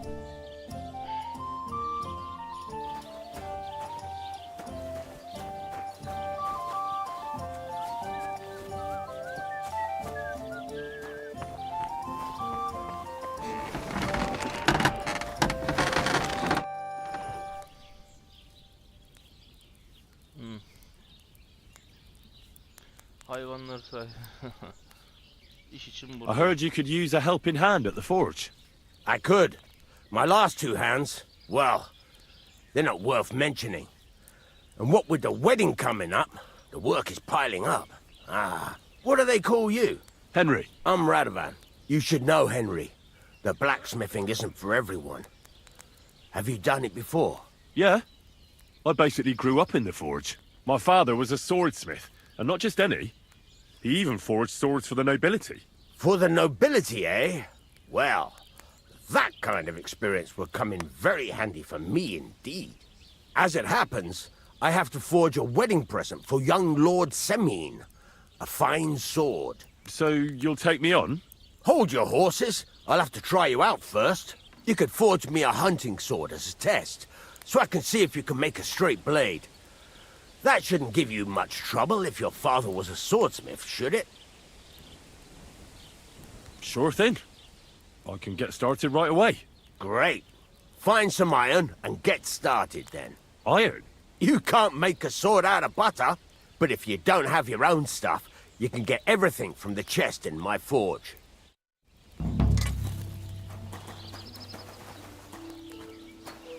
Go over to the anvil and let's get started.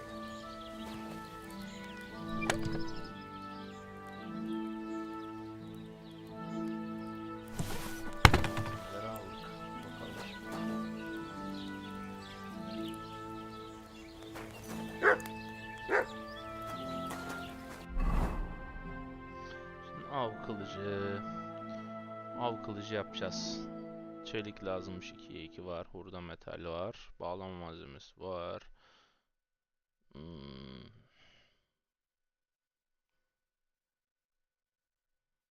Tamam. Furnace is cold now. Give it a practice try. Some things, like swords, are too long to fit in the fire. You have to heat it up by poking it around for a bit.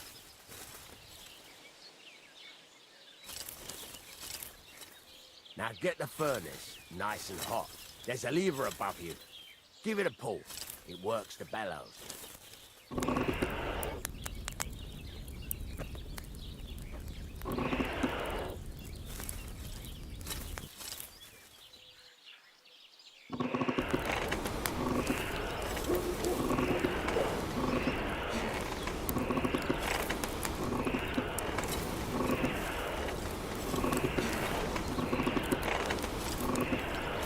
the temperature by the color, but you won't be able to tell when it's in the fire.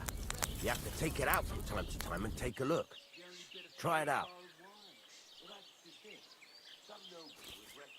See?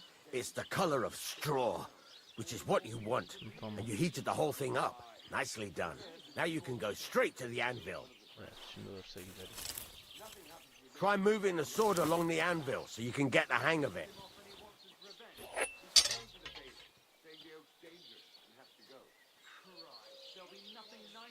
Now take the hammer and try hitting it a few times.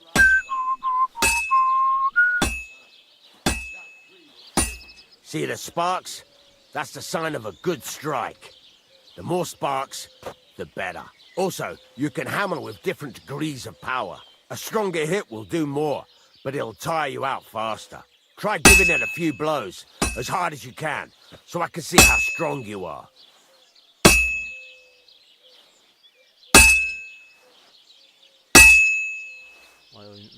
That's got a nice ring to it. Of course, if it was all about hitting an anvil with a hammer, any dolt could do it. You've got to hammer the workpiece evenly. One hit next to the other.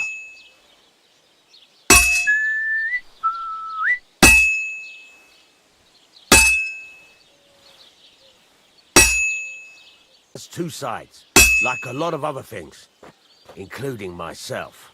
Turn it over and continue on the other side.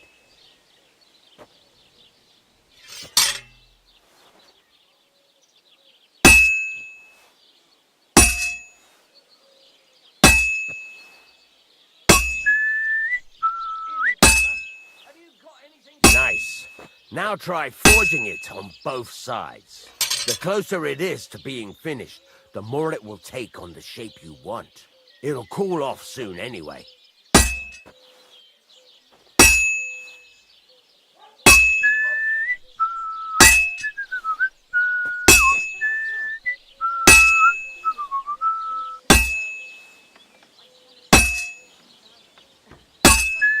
It's cooled now.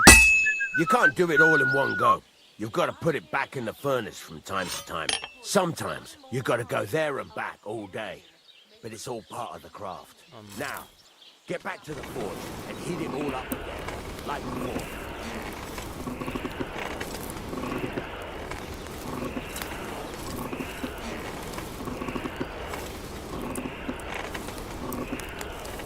Bloody hell, what's the hold up? I've shown you the whole thing is heated up now, so come over to the anvil.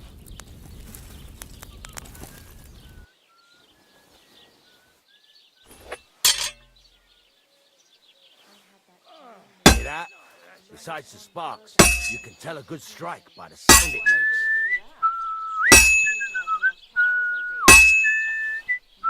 The ring you want.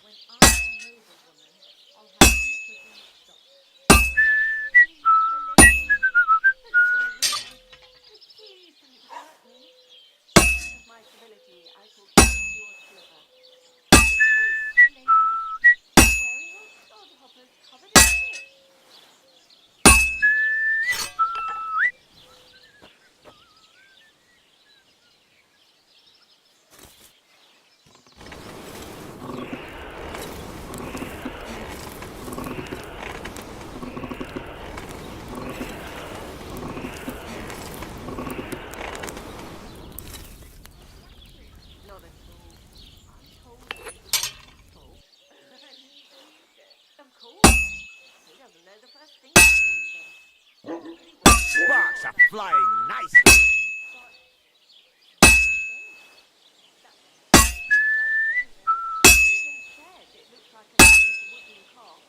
Well struck. See how it's taking on the right shape? That's how you can tell it's almost finished. Now, I've got a piece of advice for you. Hammer to a rhythm. When I hammer a piece to a beat, the work goes by easy. Sometimes I'll whistle to myself to keep the rhythm going. Sparks. That's the stuff.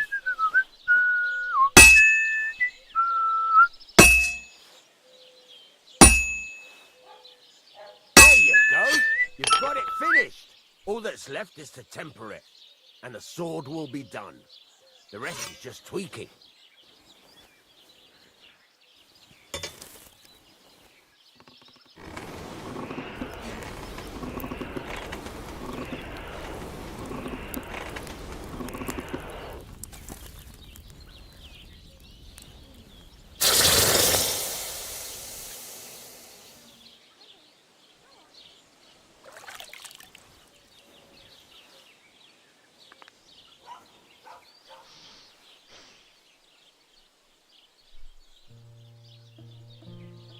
Görev tamamlandı boss.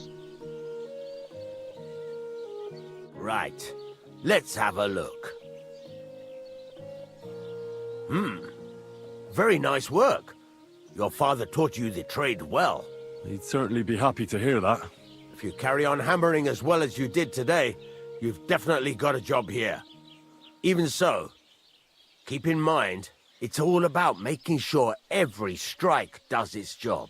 That's why you can't let it get cold, or keep striking the same spot. If you work evenly, each strike falling right next to the last one, you can't go wrong. Got that? Or is there something else you want to ask about?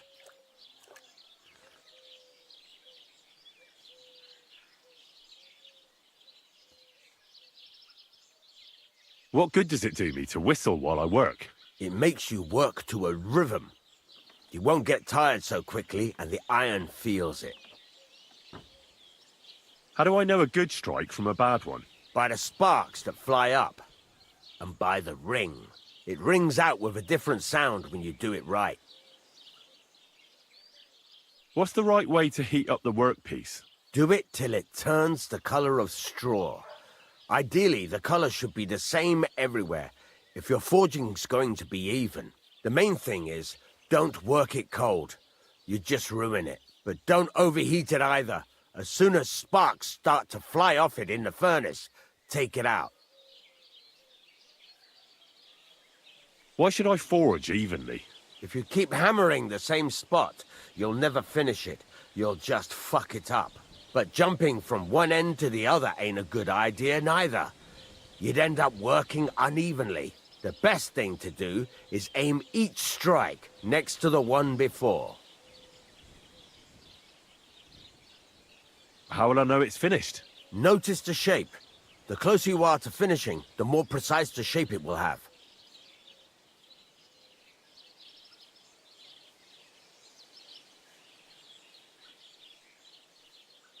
Thanks. That's all I need to know.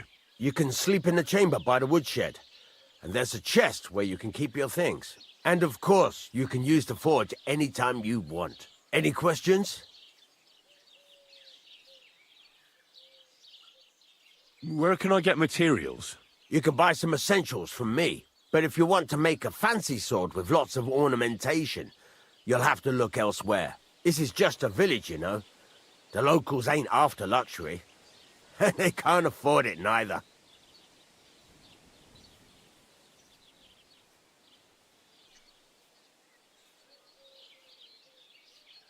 What can I do with the items I've forged? Well, you can sell them. Though you probably won't have much luck around here. But I'll happily buy some of the nicer things from you.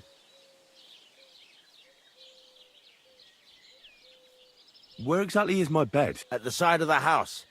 There are 2 doors and a wheelbarrow between them. You go in by the rear door, next to the woodshed, and you can put your things in the chest there. Don't worry, nobody...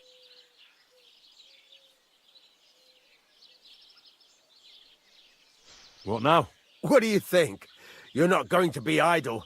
I'll find you some work to do right away. You're pretty good at swords, but what the locals really need is axes and horseshoes. Right.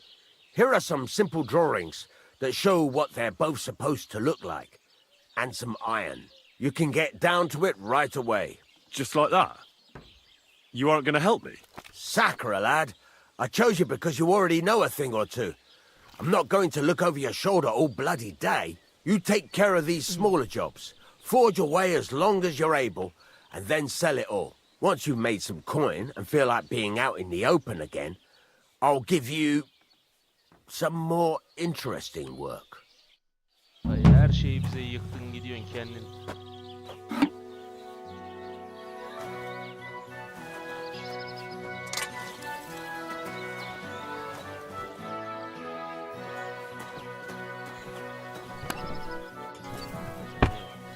Malzemeyi de.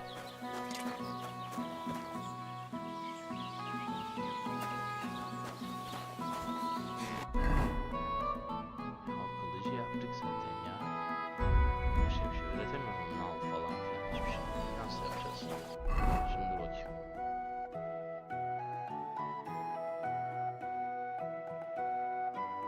ki? Ha, öğren diyeceğim.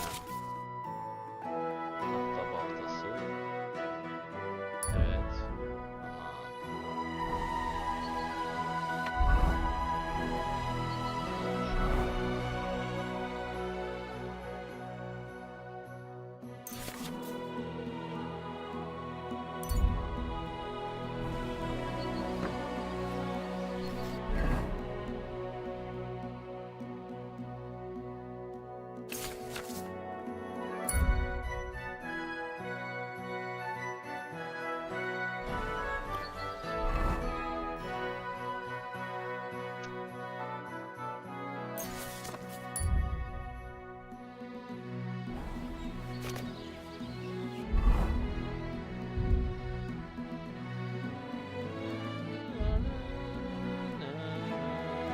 Yapamıyorum zaten. Demir yok. Frankfurt çeliği. Bundan da vurla metal. Bir balta üretelim. Nal üretelim.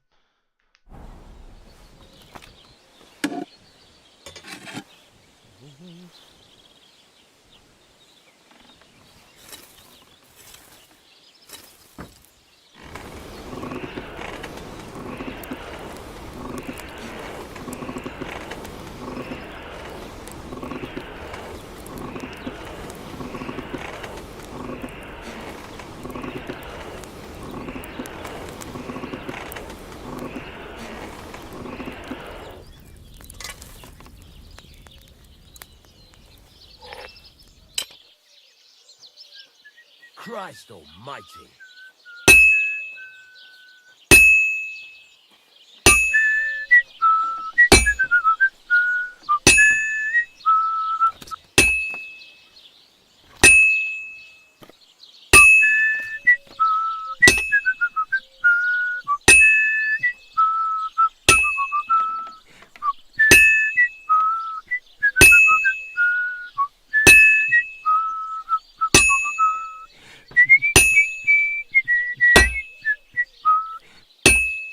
Christ, what a day.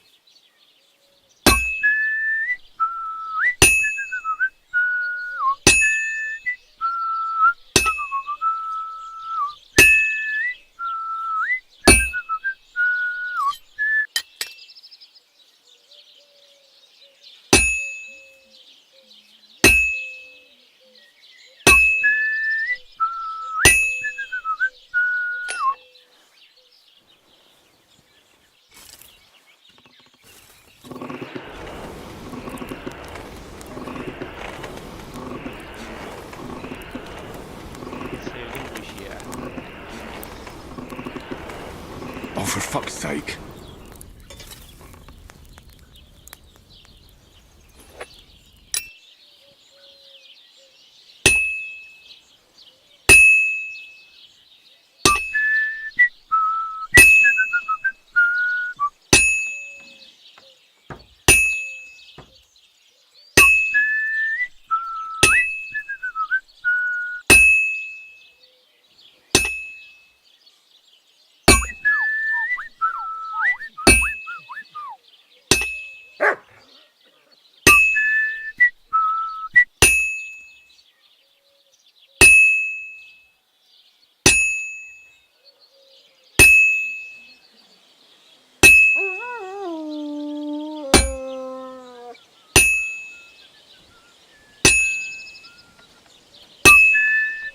Keep the peace, and we won't have any problems.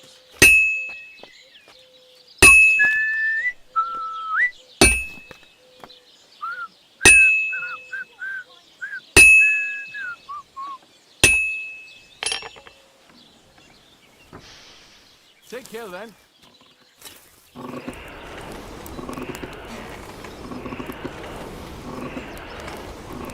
Sakra.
Oğlum çok zor lan vurması.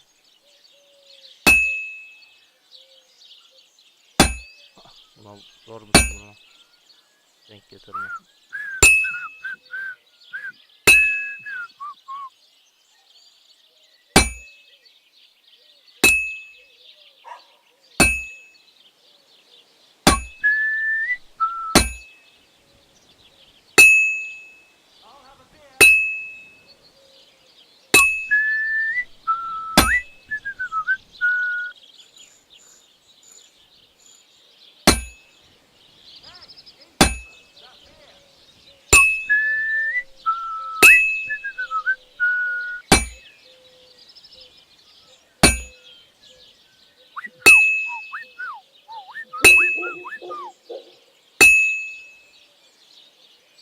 I'll never finish it like this. I should move it. Abi zormuş ya, bunu anlayamadım kontrolünü.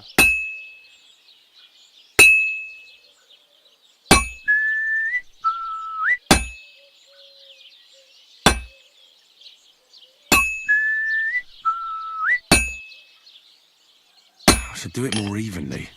Yapamıyorum bunu. Çok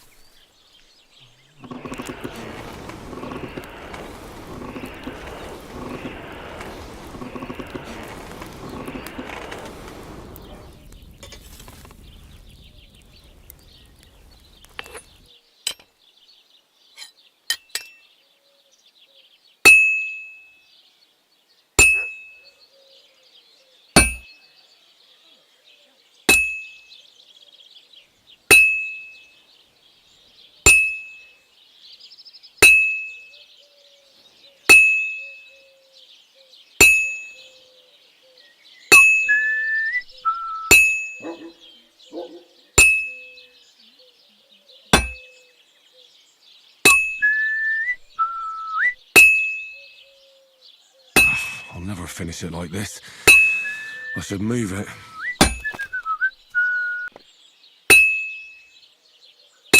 Anladım biraz sanki.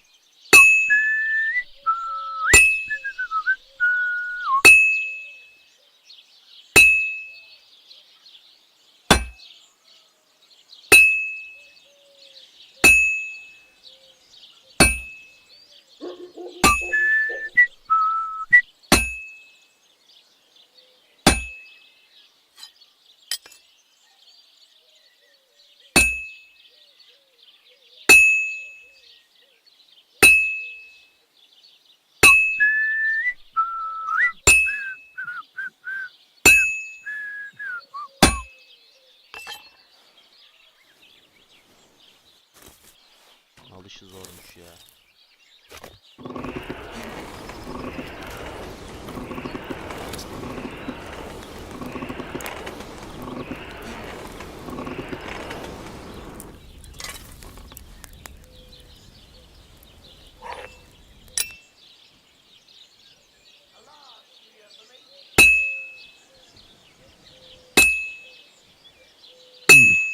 This is almost done.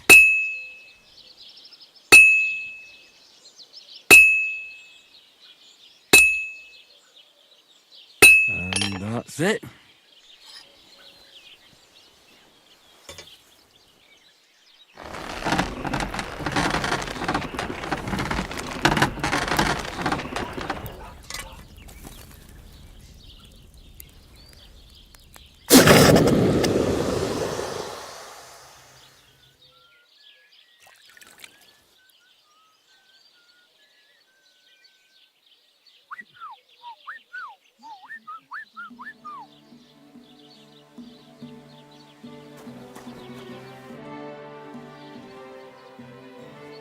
It's about those two idiot hands of mine, Venser and Franzi. They drove off with a cart full of goods towards Semin, and they never came back. Do you want me to find them? Just so. But more importantly, I want to know where my cart ended up, and especially the cargo. Go to Semin and find out what the bloody hell happened. Koydular seni ölüm işte, sen ne ağlıyorsun? Have you any idea which way they might have gone? I could have a look along the way. Maybe their cart broke down or something. There's only one road to Semin that can take a cart. It leads from Takov to Troskovitz, and then to the south. But I've got a bad feeling they got up to no good in Semin.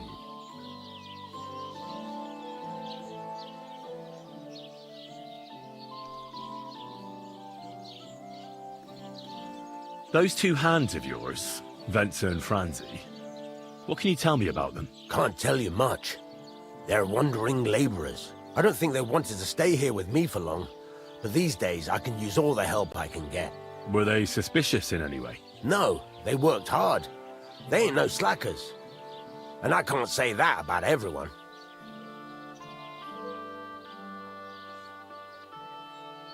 What was the cart carrying? Bugger and bollocks. All sorts of stuff. I'd say Lord Semin wants to rearm his garrison with new equipment. There were some hunting swords, bastard swords, crossbow bolts. I also fixed the trigger on young Semin's crossbow. And some kitchen stuff. Sacks of charcoal, all sorts of things. There's a good month's work in that cartload. All right, I'll get right on it then. Go ahead. And if you find that pair of fools drunk, kick their asses for me. Gladly. I'll kick some sobriety into them.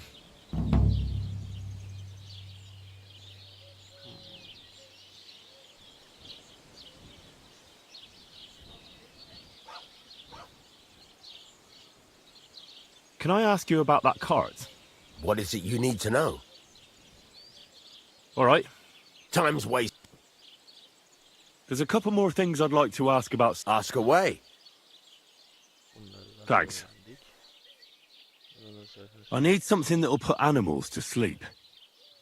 Project said you might know something. Did you get tired of blacksmithing? I just happen to know of something. I used a concoction that will put even a startled mare to sleep in no time. I once accidentally drank some and slept for 3 days. But the recipe is an old blacksmith's secret. The kind you don't. You're in the trade, so I can tell you. Listen up then. You take some poppy and thistle and boil them in oil. Then, after it cools off, you add a little herb Paris.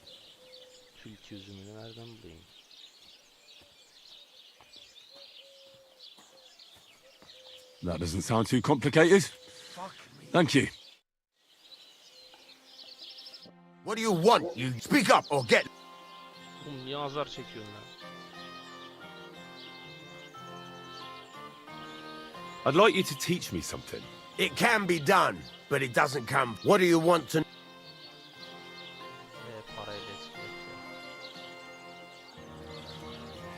This...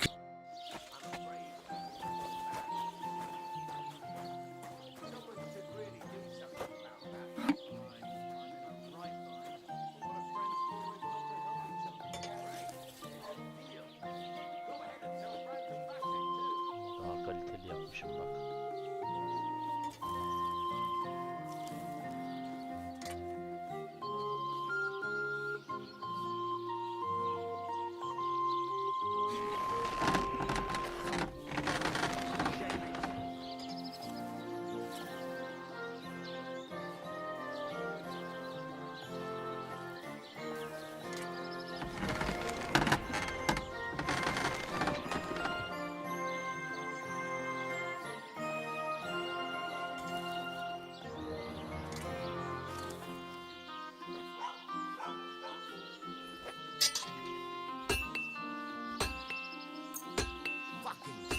Thank you kindly. And come again, friend. What would you like? Would you repair a few things? Ah, you fucking piece of shit.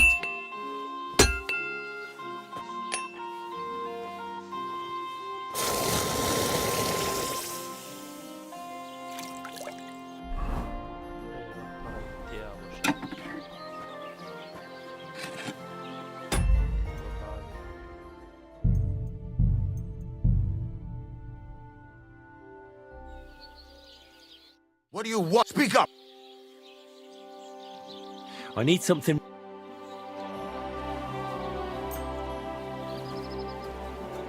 I'd like to discuss the price. Sure.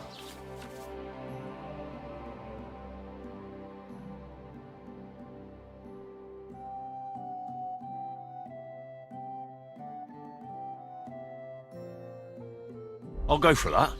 Ay Great, anasını I'm glad- diyor, salak niye? Ay çıldıracağım, bastım kazara.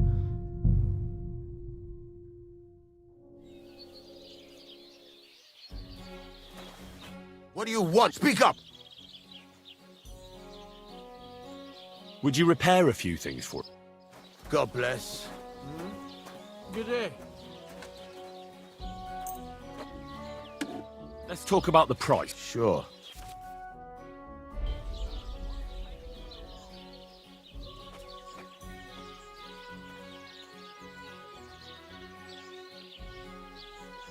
What a shame. I'm done haggling with you. Hiç düşmedi şerefsiz. Pazarlık gitti ya. Neyse tamam lan. İtibar mı kaybettik? Ya biz. Yapmayacağım bir şey, tamam. Satalım direkt şunu.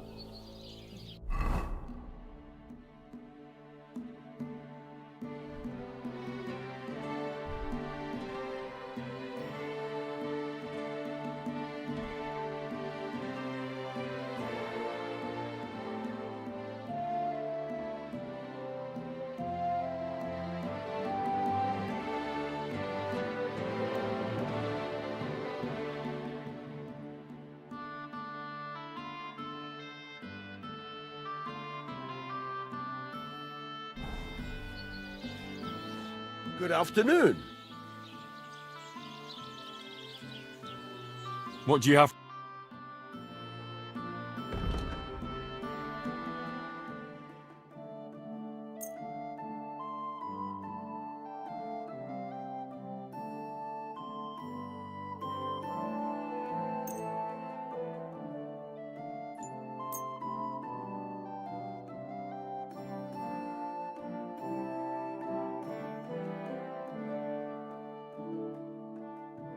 I'd like to do something about that. All right. I'm listening.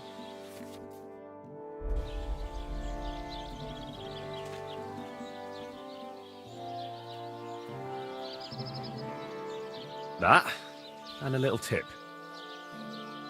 My, thank you kindly. Take care then, and thanks for nothing.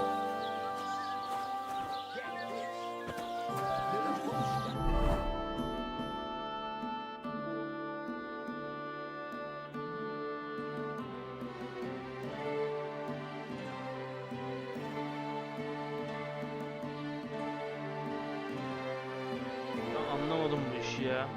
10.5 groşen mi aldım? Ben satmadım mı bunu ya? Nasıl iş anlamadım.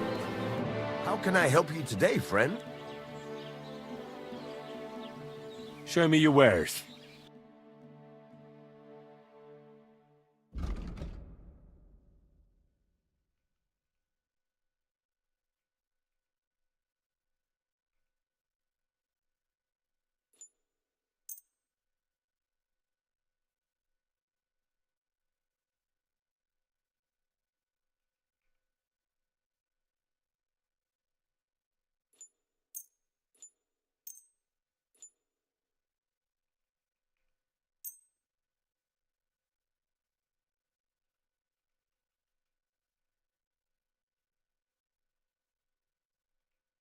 Let's talk about the price. All right.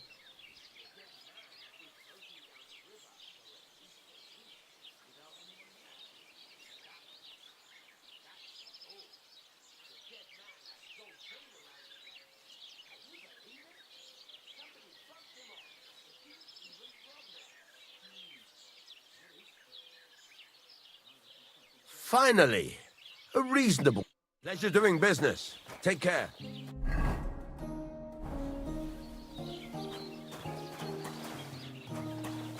What would you like?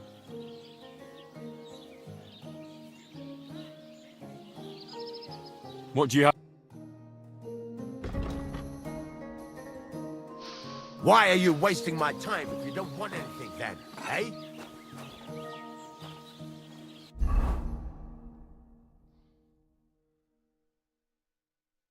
Şunları yapıp satayım o zaman ya.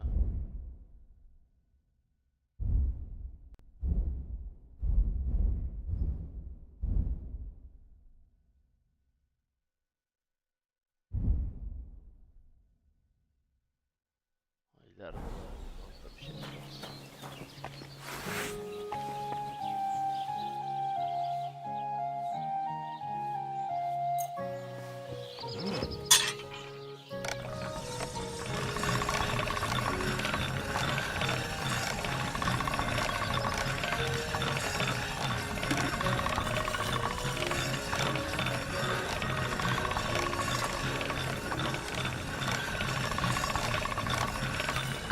All right. Done.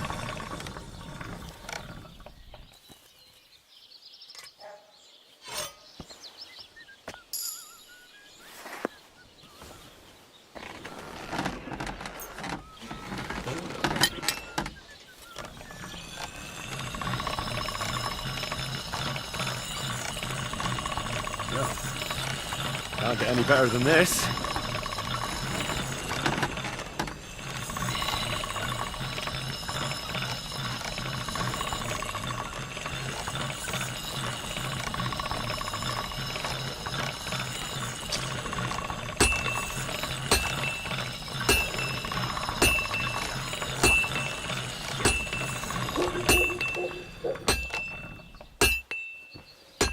Fucking steel.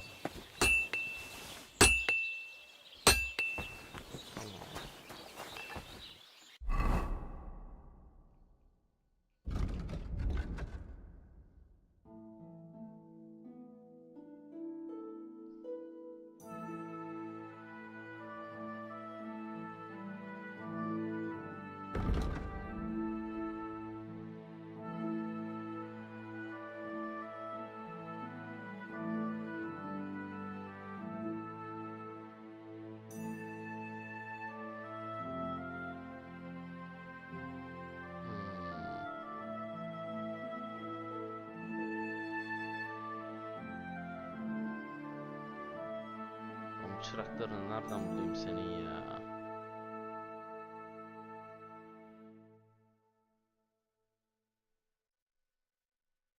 Bu ayı sakinleştirmek için de bu adamdan öğrenmem lazım. Şey yapmam lazım. Gelincik deve diken tilki üzümü bulmak. Abi oyuna bak. Her taraftan bir şey tamamlamak için bir şey yapmam gerekiyor.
Şuraya bak ya. Şimdi ne yapsam? Ha, oradan ona.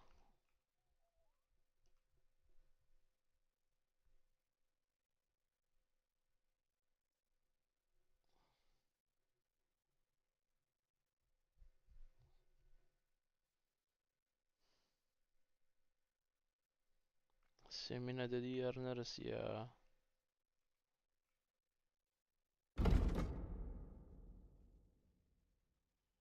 Şuraya mı diyor? Bu ne ki? Yeni görev diyor. Burası galiba. Tamam, bana bir gidelim.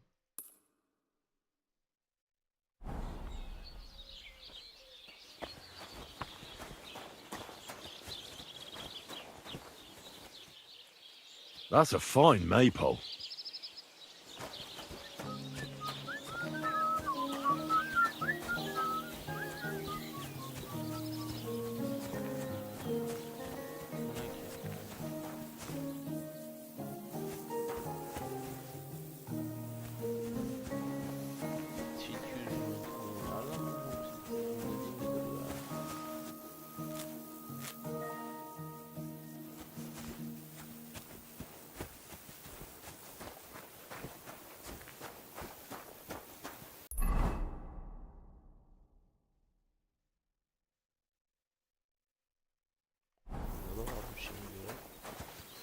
Greetings. It looks better already.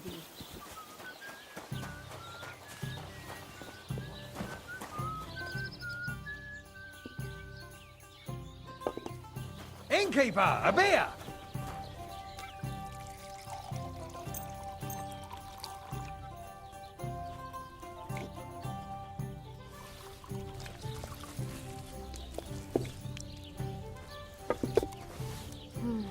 All right.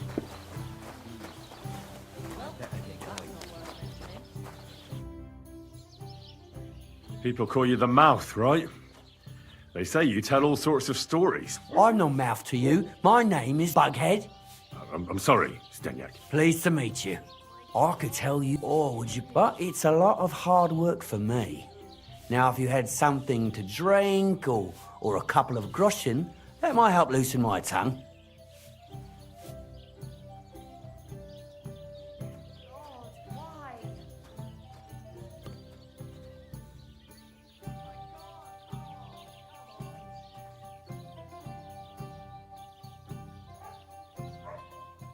Ne? 25 groşen mi? Kim kaybetmiş oğlum 25 groşeni? Ben demir döveyim, şey yapayım. Ay yaşa vereceğim.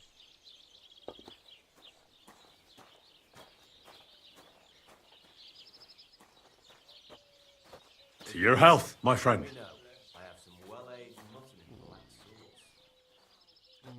Bal şarabım varmış, vereyim bari. Thank you very much. I knew you wouldn't leave me high and dry. So what kind of story would you like to hear? I like stories that can teach me something. Stories with a moral. Haven't you heard enough of those in church? But it's not a problem. I have just the tale for you. And it's not one you'll hear from any priest. So, once upon a time, there lived in these very lands 2 brothers. The older was called Kuba, the younger, Matthias. They were both woodcutters, like their father and his father before him. One day, at the height of summer, they were working in the woods. The air was as hot as a furnace, so Matthias went to a nearby pond to cool himself. But as he was leaning over the cold water, there was a loud splash. His axe had got loose from his belt. In haste, he began to search the muddy bed of the pond, and his hands soon touched something hard and heavy. He pulled it out and could not believe his eyes. He pulled out an axe. Yes, but not his old one. It was an axe made of pure silver. Good God. I'd grab that without a second thought. Maybe you would, but Matthias would never. He was an honest man, and with a big swing he threw the silver axe back. He searched the pond again, and this time he pulled out his own axe. Nothing but dull iron and old wood.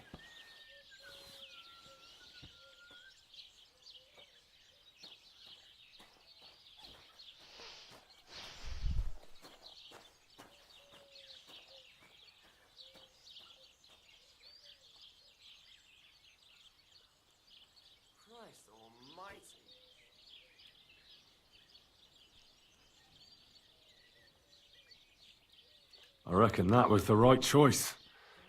Who knows who the silver axe belonged to? Well, quite.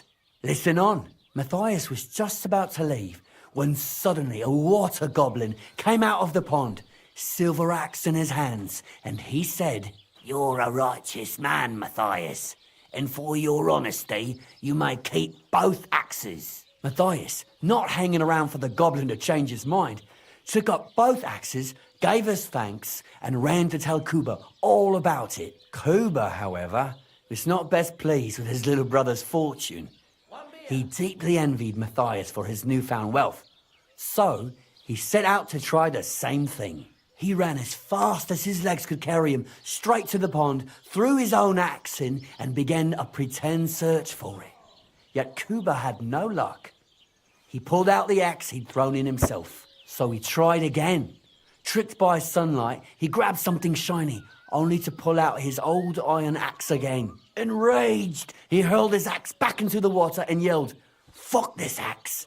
I want a silver one!" But the water goblin heard his shameful cry and was greatly upset by Kuba's greed. So, when Kuba reached down into the water for a third time, the water goblin seized his hand, pulled him down whole to the dark depths, and drowned him.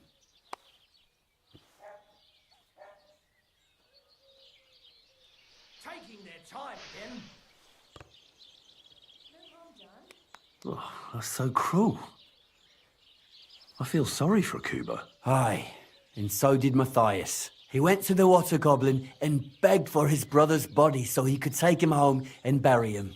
But the path back from the pond led over a steep hill, and carrying the weight of the waterlogged body exhausted Matthias. He stopped to rest by an old oak tree, and he used the silver axe to cut off a branch that would serve as a walking stick. But it wasn't enough. Somehow, it was still getting harder to continue up the hill. Then Matthias realized it wasn't his brother's body that was weighing him down. It was the silver axe. The axe was the cause of all this trouble. So he started bashing the silver axe against the big stone with all his might, trying to destroy it. Yet no matter what, he couldn't even make a dent. With the last of his strength, Matthias climbed to the top of the hill. He knew he could go no further, so he found a pretty spot with a view over the valley and dug his brother a grave. There, he buried both his brother and the silver axe that had brought such pain upon them. His final act was to stick the oak branch in the ground by the grave. But lo and behold, the branch grew green leaves and became a tree. The locals have had no dealings with the water goblin since then, but some have had the bad luck to bump into him. And when you walk by the pier, where it all happened, you can still hear his chuckling.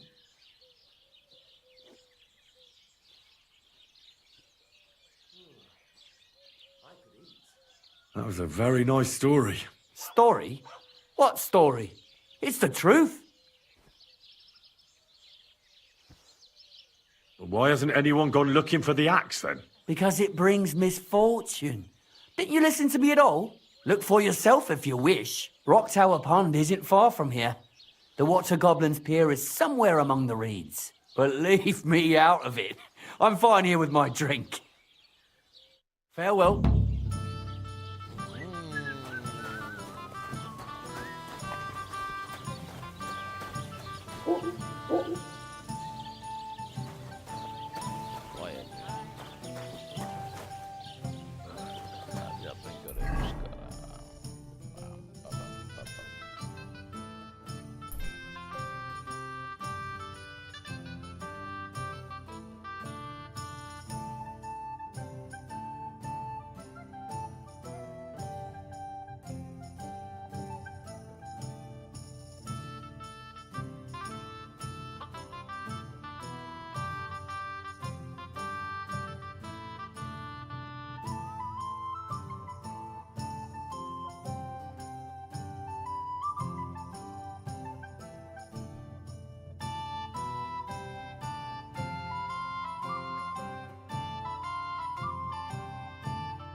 görüyorsunuz sonra buradan sana hemen çekmiş.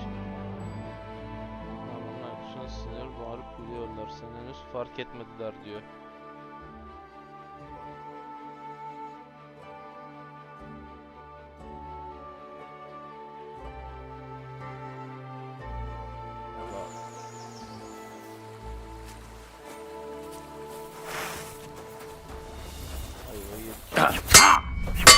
What?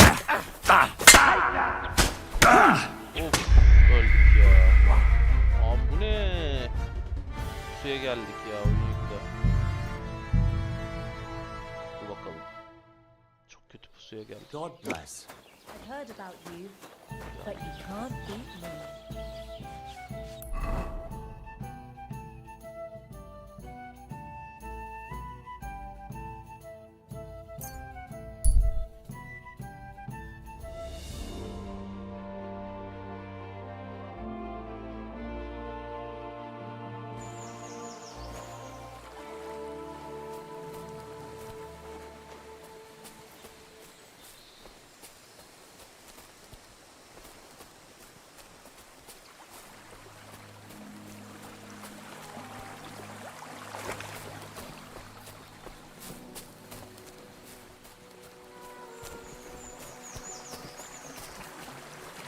Something wrong? There will be. Can I be of any help? You can pray. What? Say your prayers! Oh, angel of God, my guardian.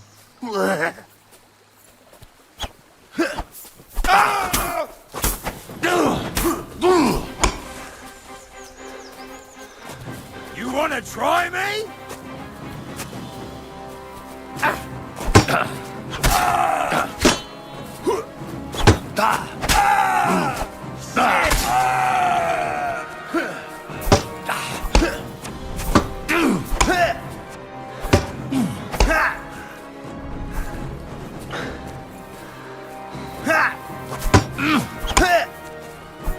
I'll beat you to a bloody pulp!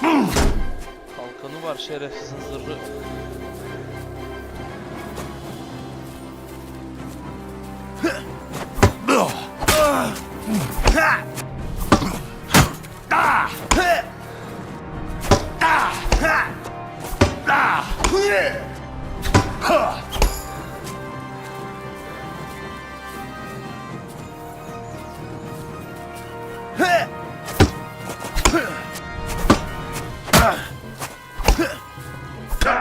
Bleeding, are you? Ah be. Yok yok çok zırhlı ya. Şurada hemen bir daha saldıracağım şu an arkadan. 2 kişi var.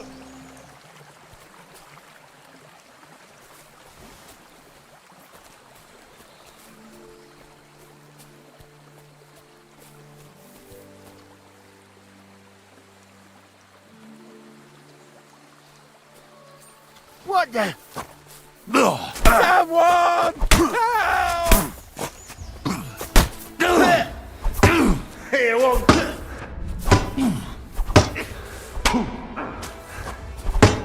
Shut up!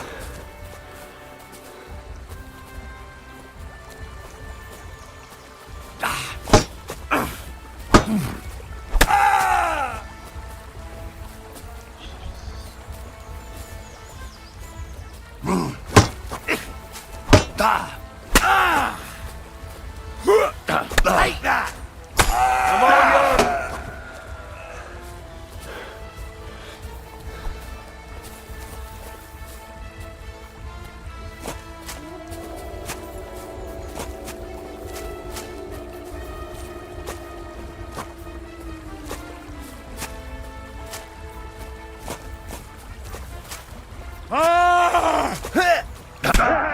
It's a slaughter!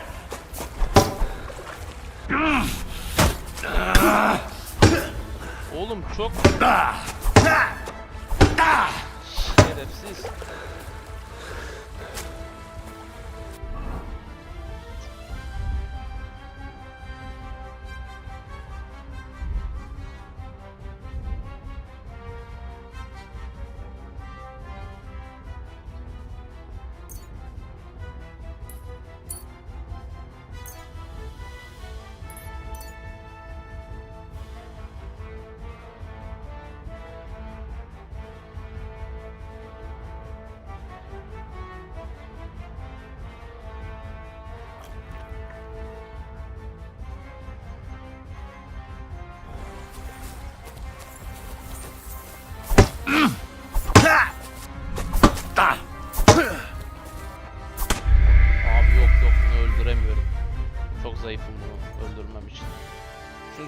çok sağlam.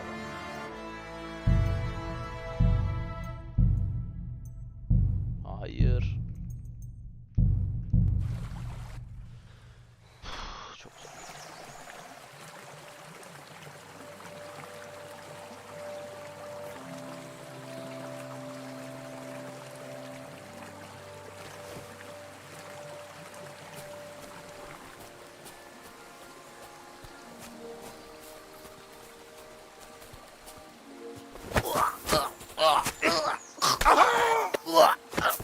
No!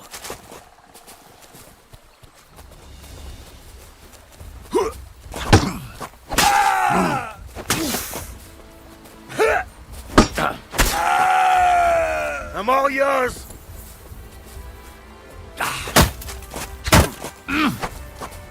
Silahım. Kill her! I'm winded!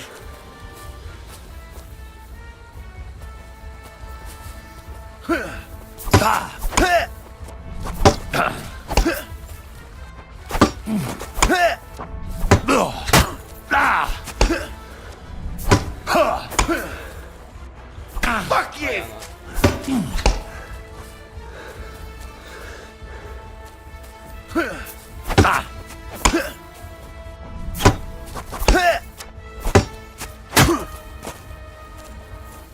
Show your stuff!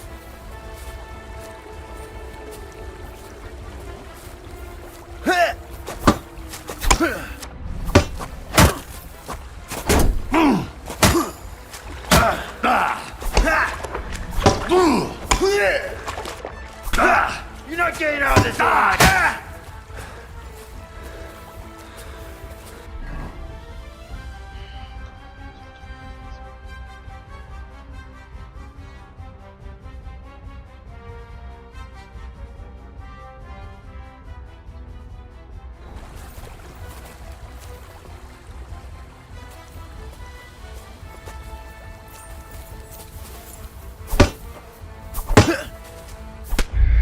Ah siktir be. Gene yok. Abi yok ya. Bunlara bulaşmadan kaçacağım demek. Onu deneyeyim. Bu herif çok fena.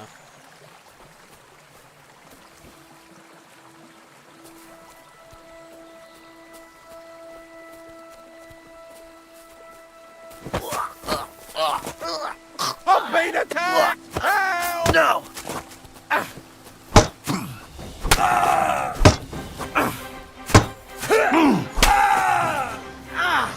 Fucking hell!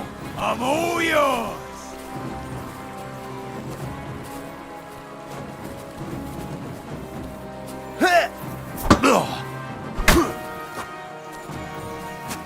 Show your stuff!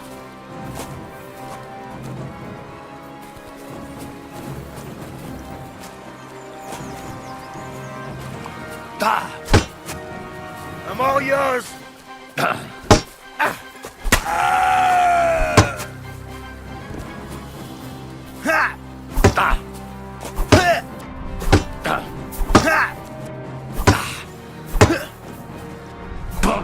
Eyes out! Böyle bir şey.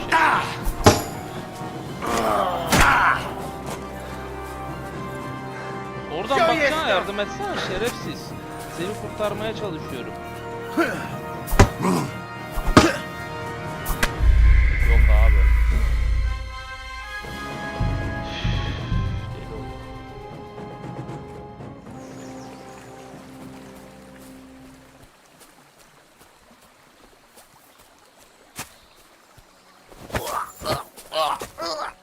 Someone! What?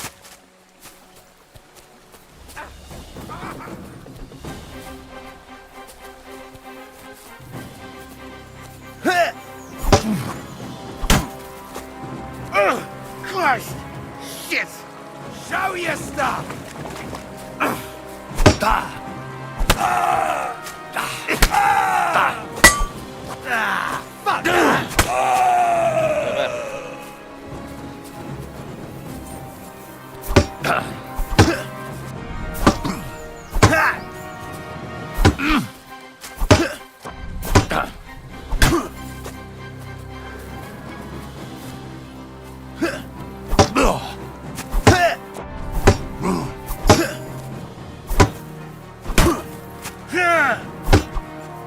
Oğlum hiç de darbe de almıyor şerefsiz ya.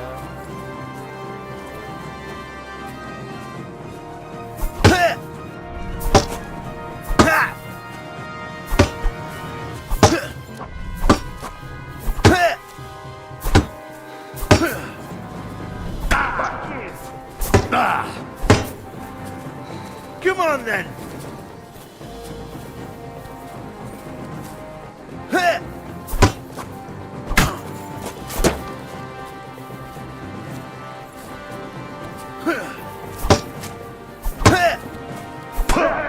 It's a slaughter. Ötekini çok rahat yiyorum da bu herifin çok zırhı var.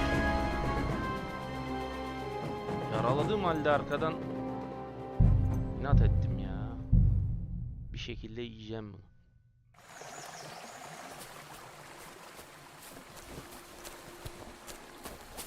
Fuck!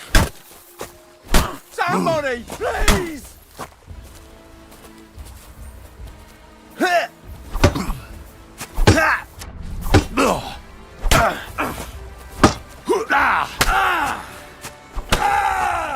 Take that fuck! Show you no chance!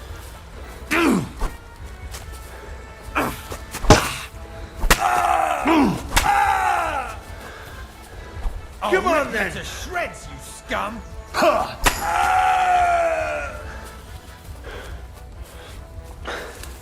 I'm all yours.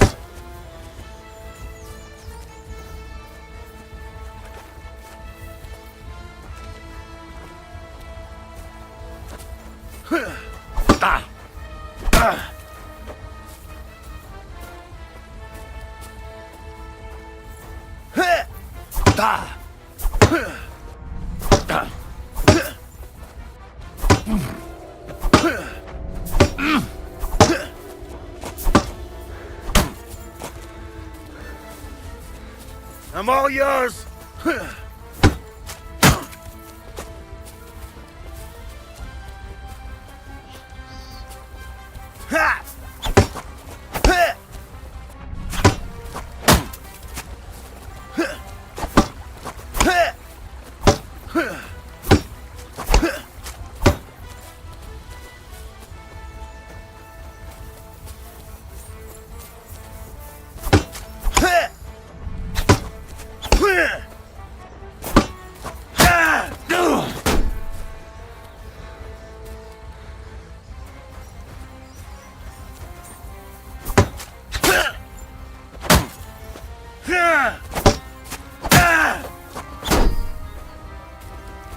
Hadi gebereceksin artık, bekliyorum.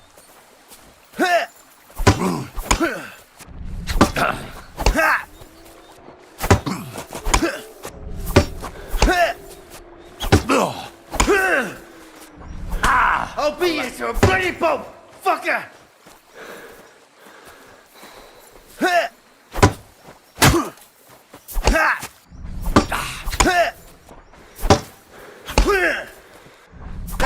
Bleeding, are you? Show your stuff!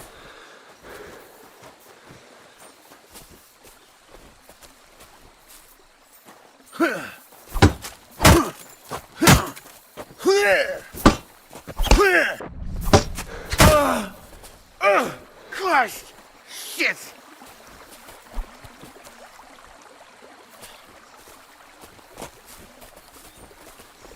Ha!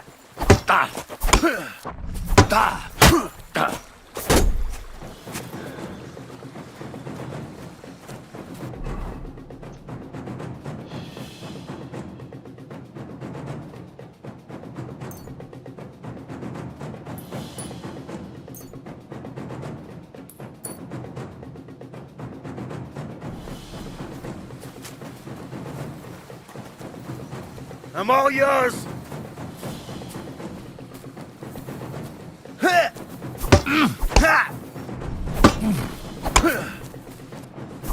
Ay anan.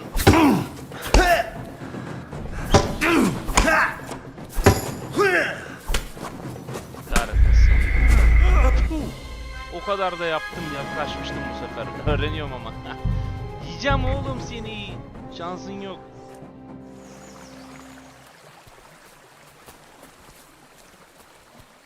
Seni elbette yiyeceğim.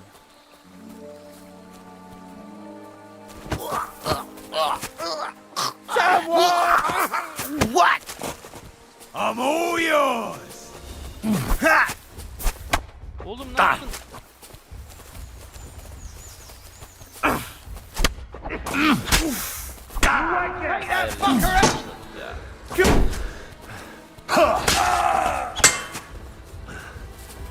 Yanlış başladım.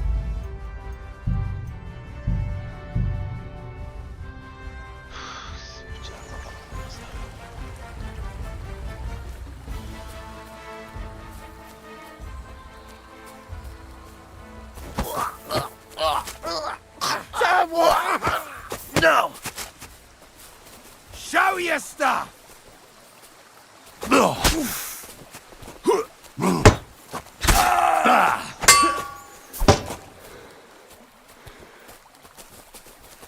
I'm all yours. Tamam, biri gitti. Şunu kaydedelim bir.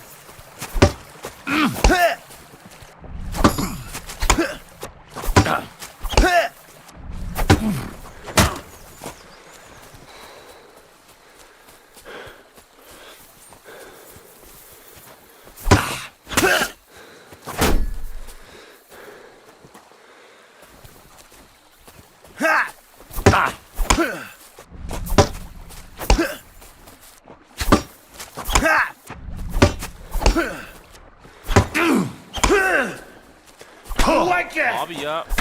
Senin nefesin tükenmiyor mu lan hiç? Lanet köpek. Delirdim. I'll get you.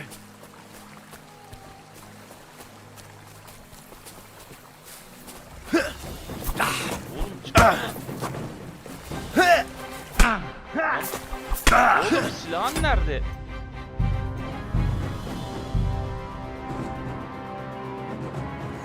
You're in for an ass kicking, you piece of shit. Ha! Sersemletmek lazım. Ha!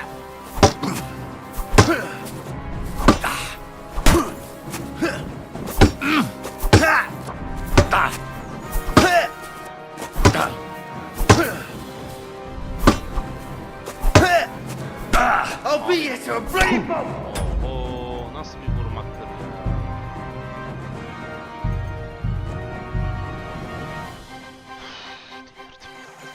I'll get you. Ha!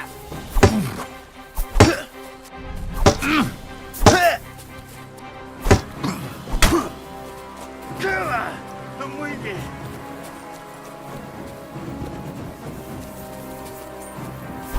Come on then.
Ne zorladı be.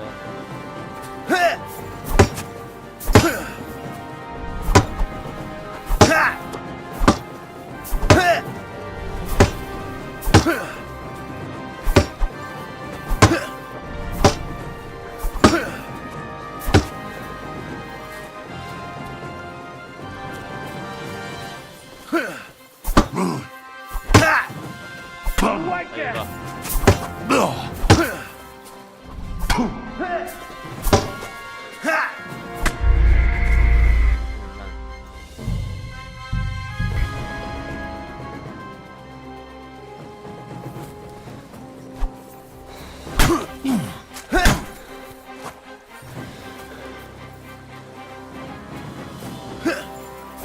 I'll beat you to a bloody pulp!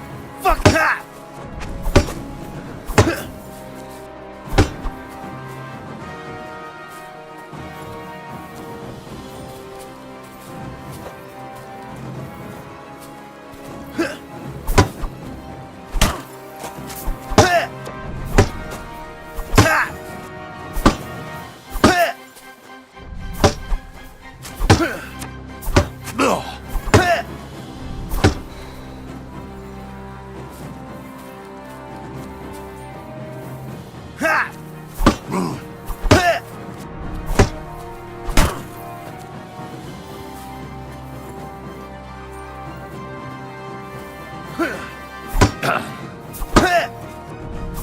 I'll beat you to a bloody pulp!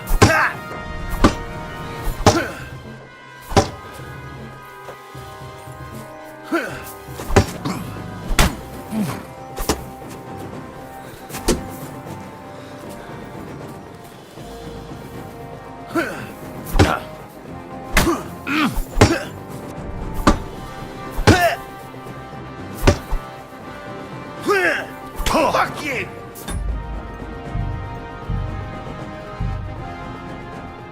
Ya.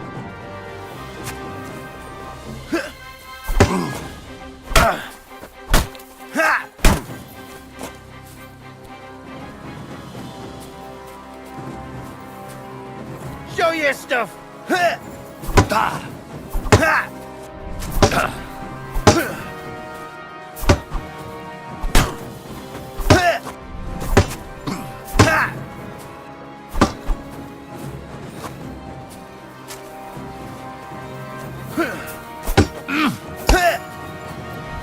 Wanker! Allah kahretsin. I'm all yours!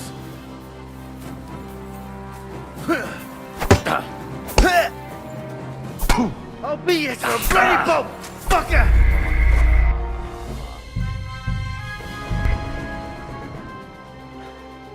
Yok, levelimin üstünde çok şimdi. İnat ettim buna.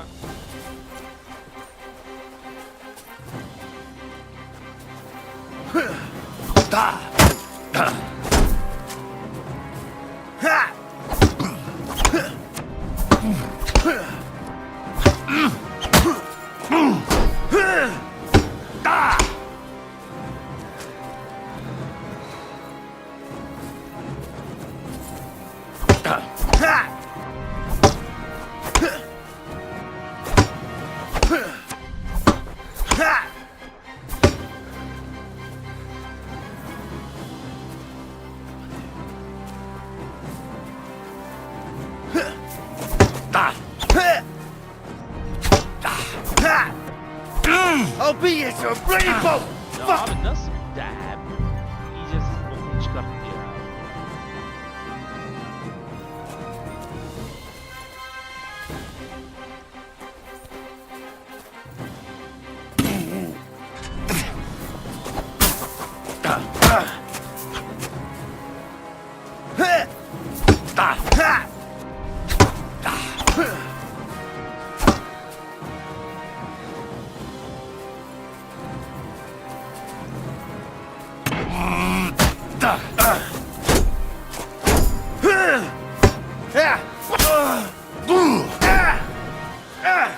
Fucking hell!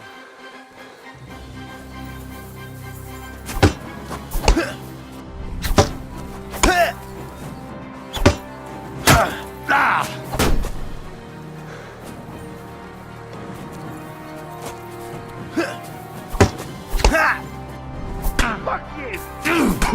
Abi bu ne be? Çok korunmasızım ya.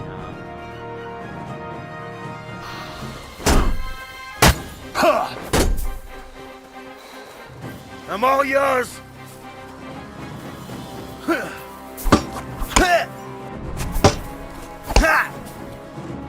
Fuck you!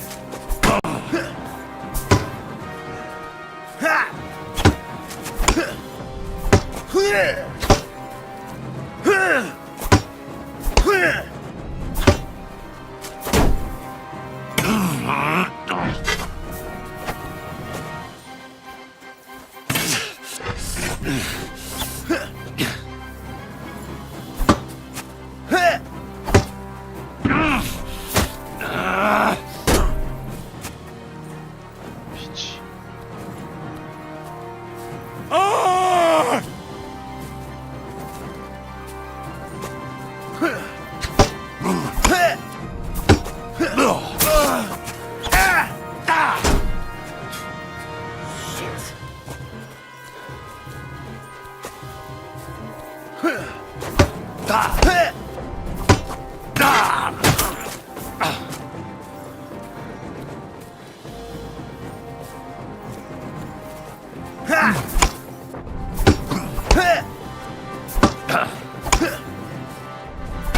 I'll beat you to a bloody pulp! Fucker! Bu Allah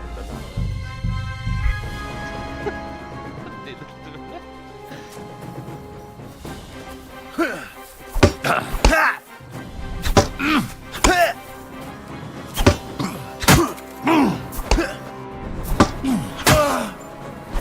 I'll fucking pay you back!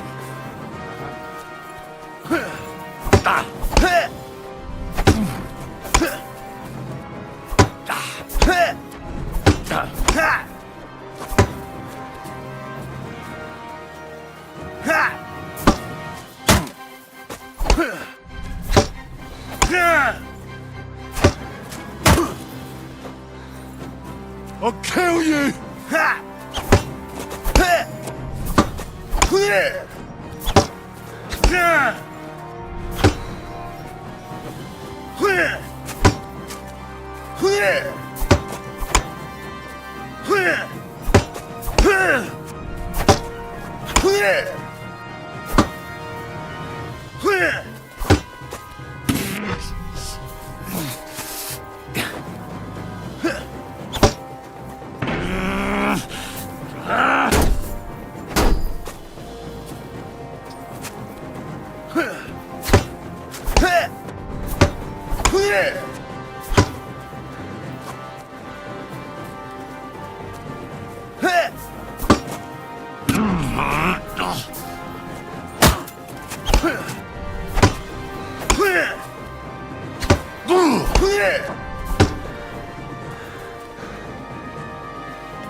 Fuck you!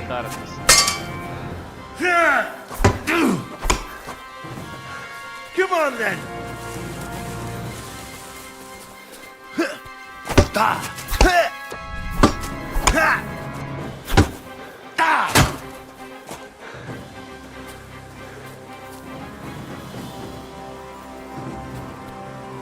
Her taraf kan oldu ya. Yok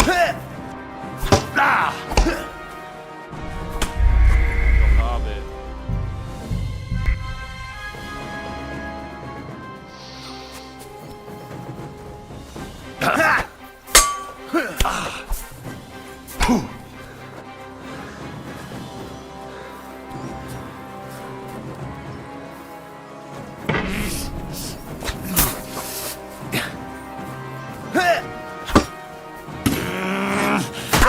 Bleeding, are you?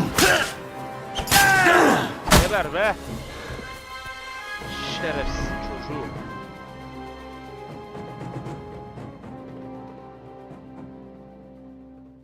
O çok yaralıyım.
Öleceğim daha. Her taraf kan oldu.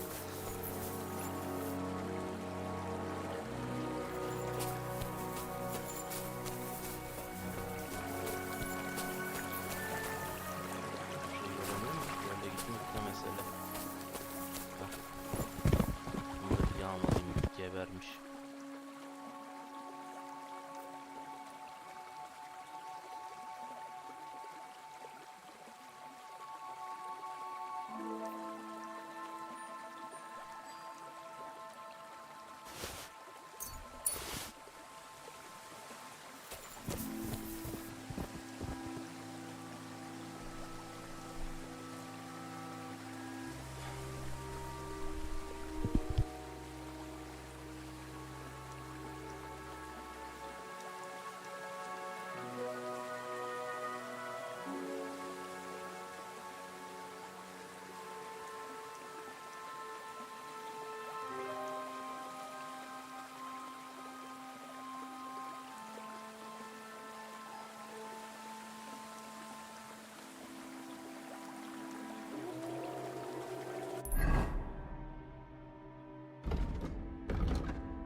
What are you doing, lurking around without a light?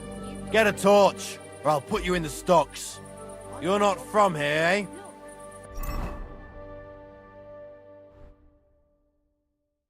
Around here, you need a light after dark. Ugh, you're ugly. Now I know why you wanted to be in the dark. Anyway, carry on.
you're seeing this.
Looking for something in there? Thief!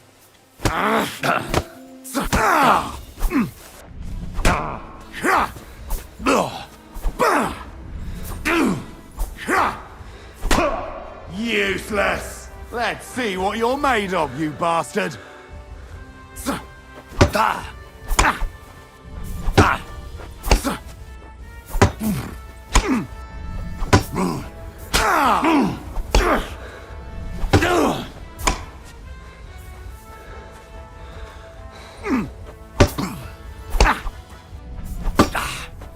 Enough! Leave me be! Why should I let you go? I surrender, you hear me?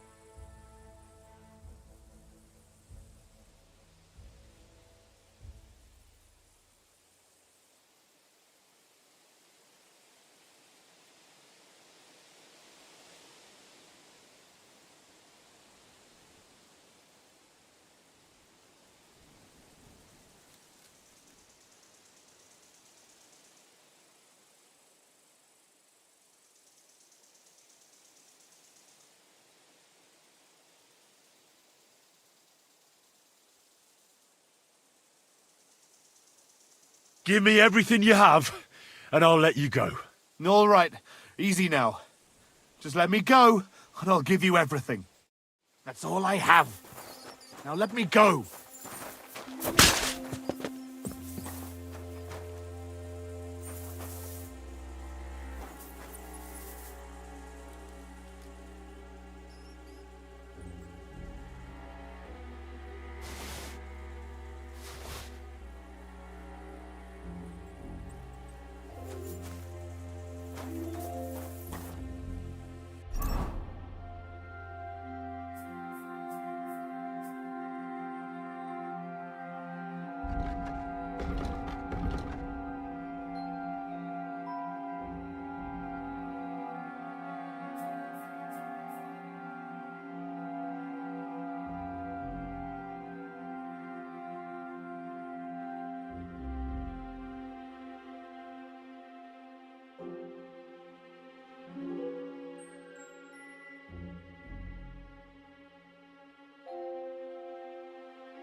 day.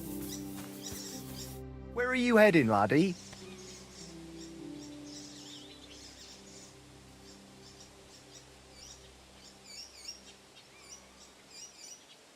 I need to get to Semine. Why? Then you're headed in the opposite direction of that cursed barn. What barn? There's an old abandoned barn not far from here. Some vagabond has camped there. On the booze from morning till night. Right nuisance he is. I've tried to have a word, but the bastard came at me with an axe. That's why I warn passers-by, so they don't come to no harm. God only knows what that bloke might do. I've come across him already too.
Always glad to see polite people like you.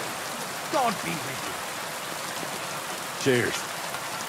I hope you have an uneventful shift.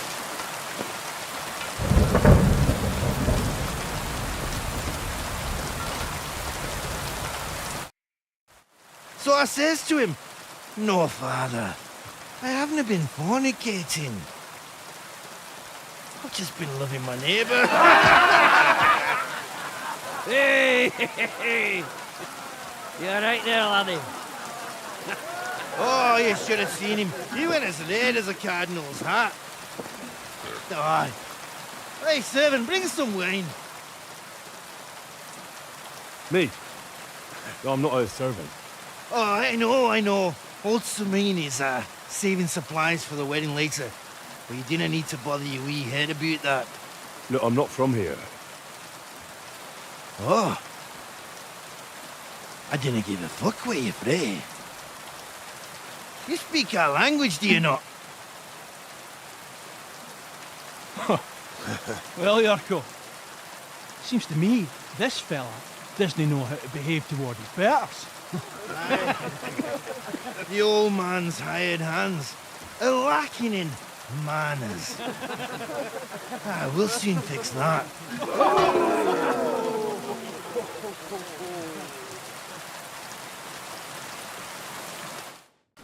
You better fight.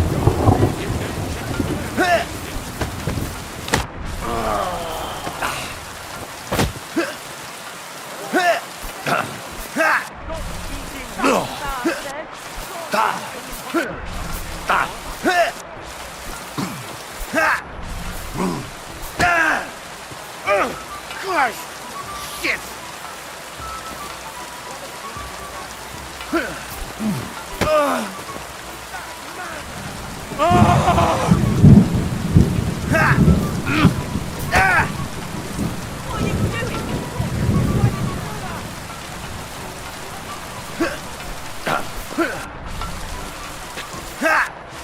Hang him!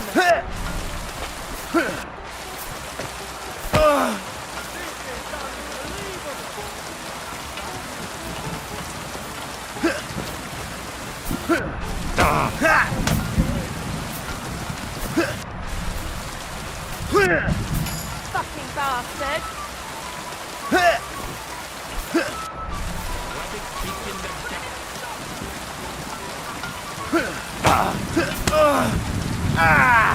Fucking hell!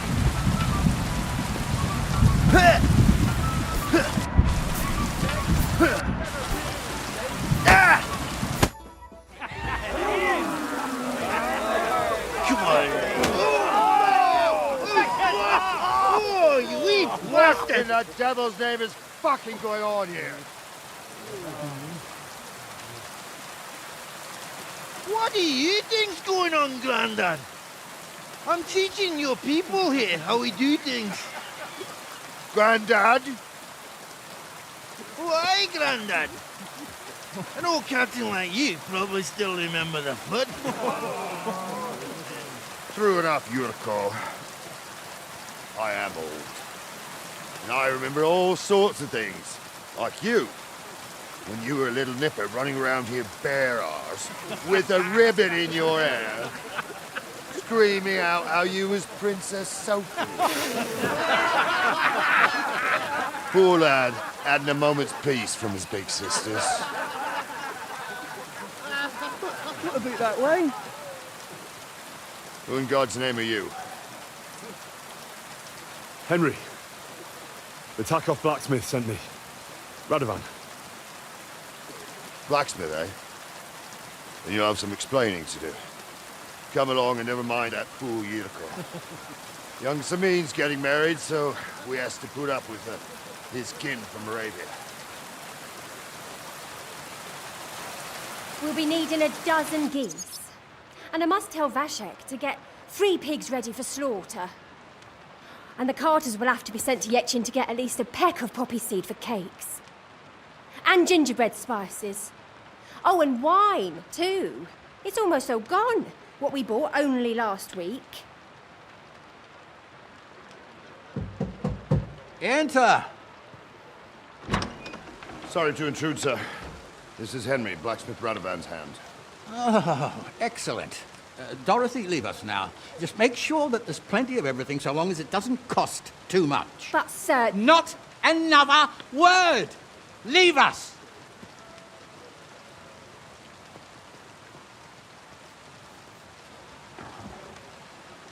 So Radovan sent you alone. Who's going to unload it all? It's a whole cartload. Yeah, Radovan sent me, sir, but not with the goods. The thing is, he's missing his cart, along with the carter in his hands. What? But they never came here. Are you telling me they got lost? Well, I couldn't tell you what happened to them, sir, but it's my job to find them. There are all sorts of vermin roaming the countryside. Oh, no sir. need to imagine the worst right off, gnarly.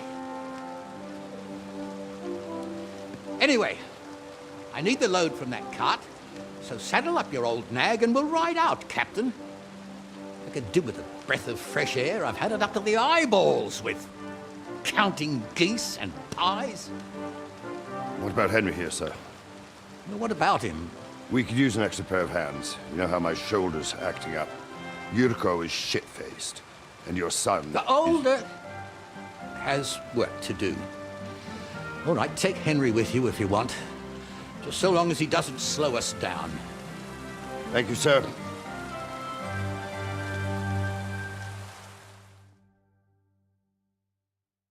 So, lad, you're going with us. I hope you're happy about it.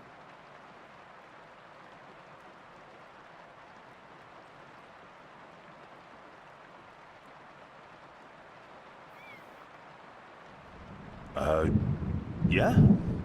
I'll be glad to help you. Oh, you reckon we can't manage on our own? No. That's not how I meant it.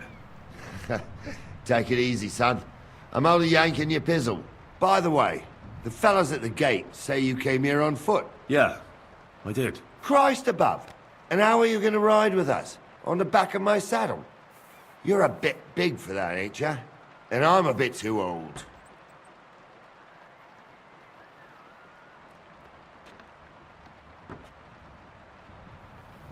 You've got a stud farm here, don't you? Couldn't I borrow one of your horses? Aye. And then we'd never see hide nor hair of you, nor the animal again. We don't lend horses. But you're in luck. Our groom brought in a grey nag not long ago. Tell him you've got to ride out with us, and he'll give it to you for a decent price. All right. Thanks. Well, that should be that. Unless you've got any more questions.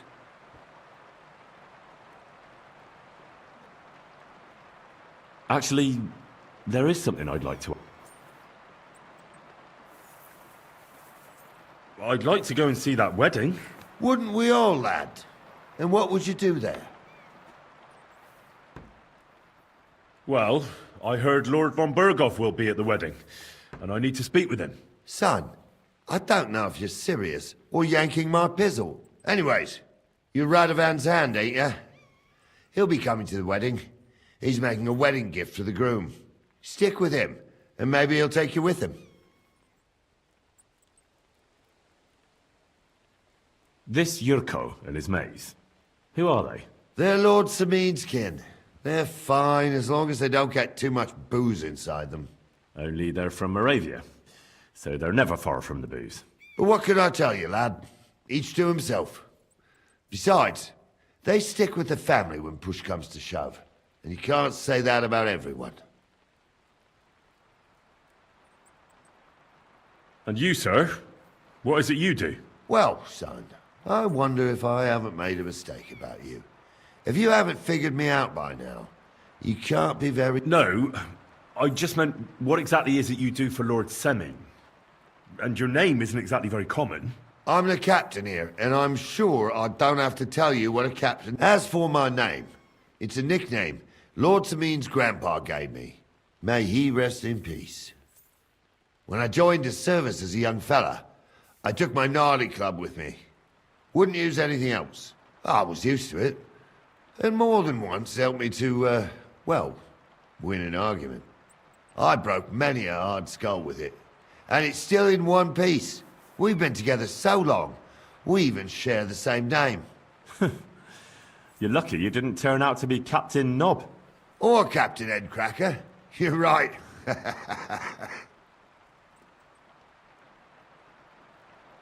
We should probably get going. That we should. But it's getting pretty late. We need daylight for a search like that. Come back in the morning and we'll set out. If you want, stay here. You'll get a bit of grub in the kitchen and you can sleep in the barn.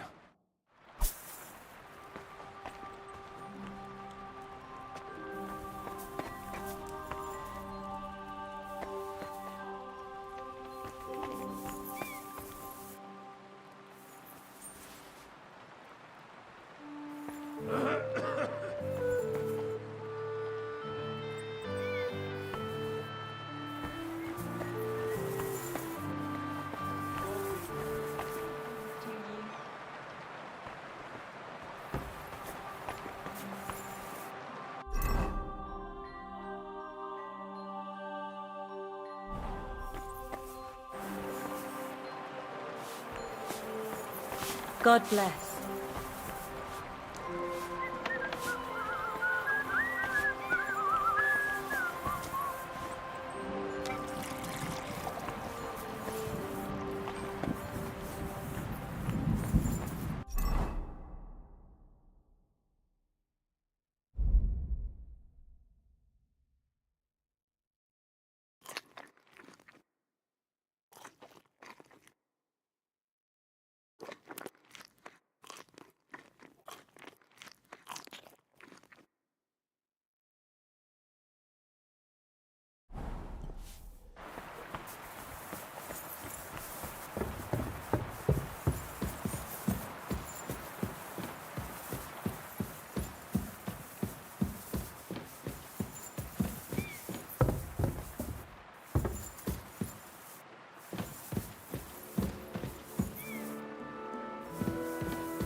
God be with you.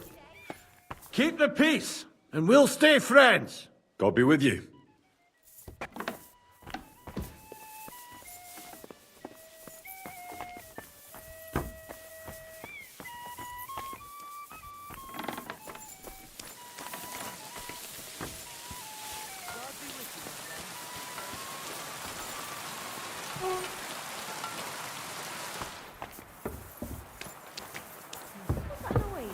Excuse me. I was beginning to worry what that was.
Good to see you.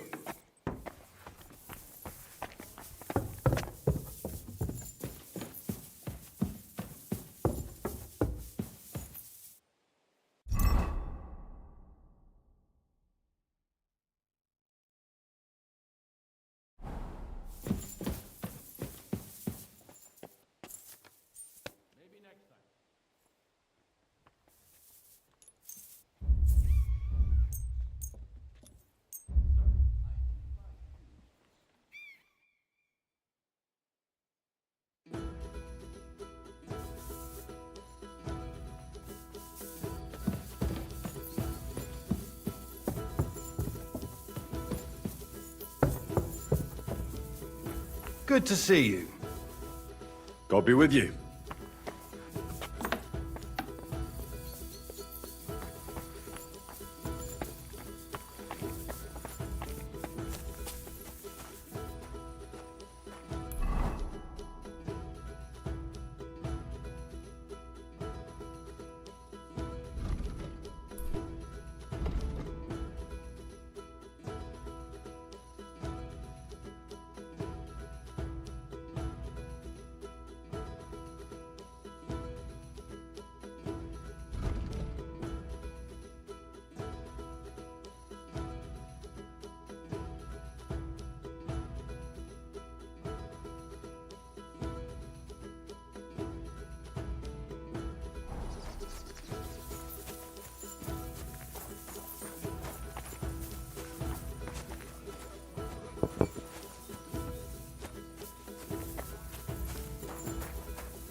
Christ. What now?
All done.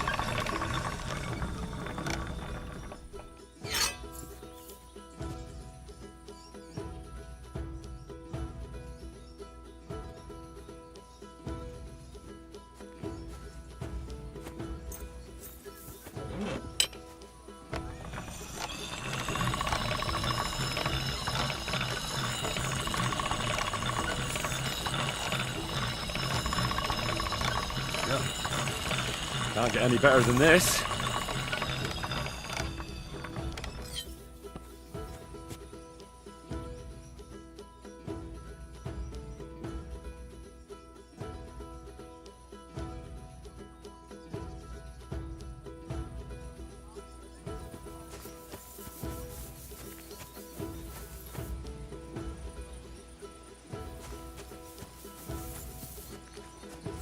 Hail!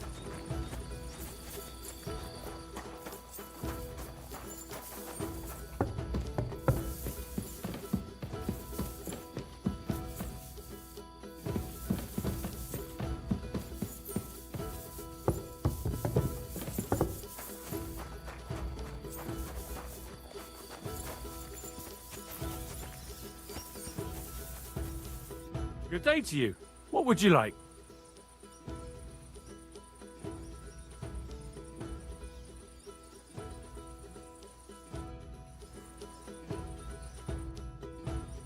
How about trying your luck at dice? What game would you like to play?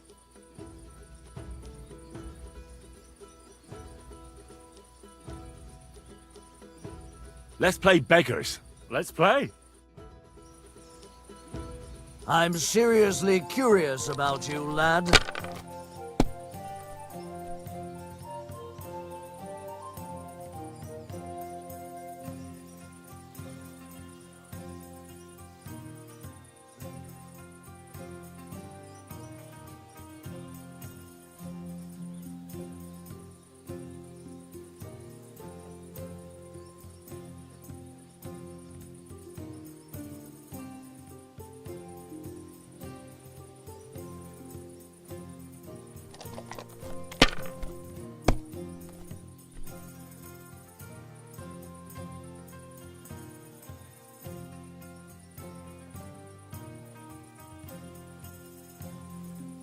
If I was you, I'd take it.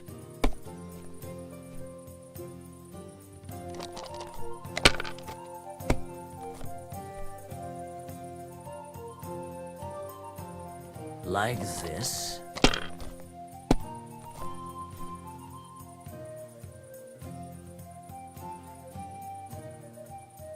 Aye, that'll do.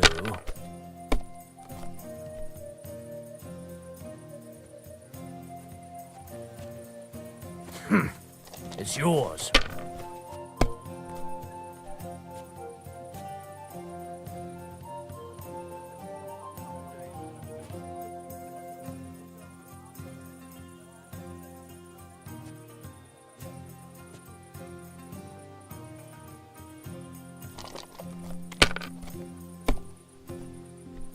If you were smart, you wouldn't be so stupid.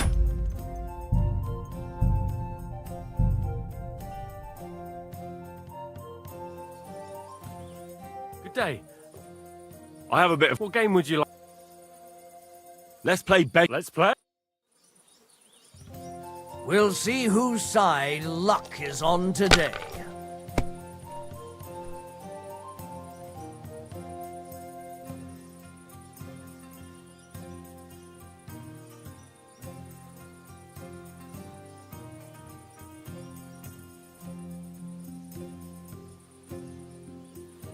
I hope I'll throw higher.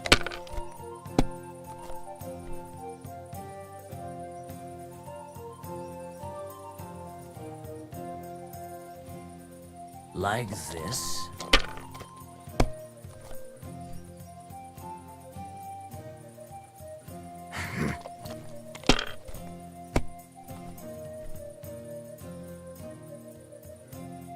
Aye, that'll do.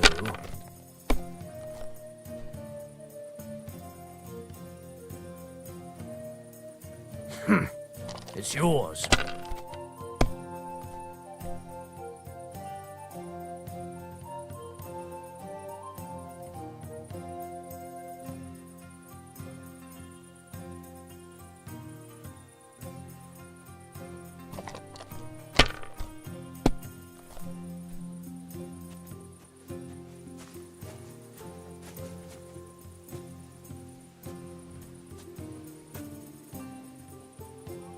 If I was you, I'd take it.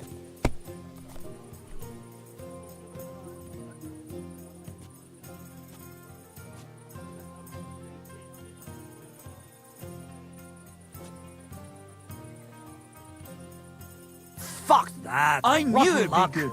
I... Greetings to you. Would you like to throw some... What game would you like? Let's play beggars. Let's play.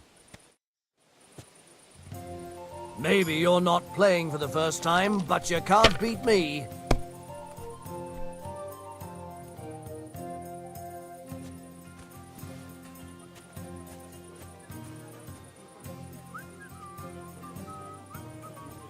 Someone's throwing well.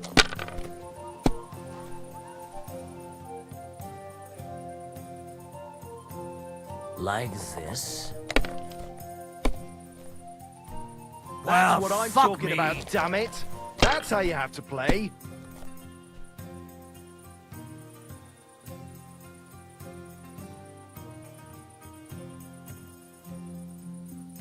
My God, That why? was good. It has to why do work I out even sometime. play? Don't be a coward. God bless. How about trying your... What game would you like to play? Let's play beggars. Let's play. Today's my lucky day. I can feel it in my bones.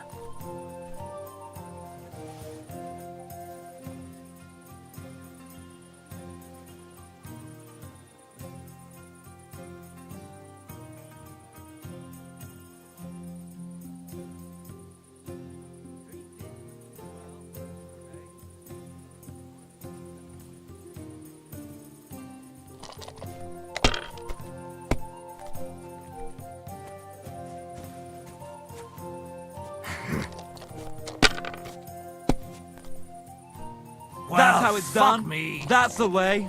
Or... Wait, who threw that?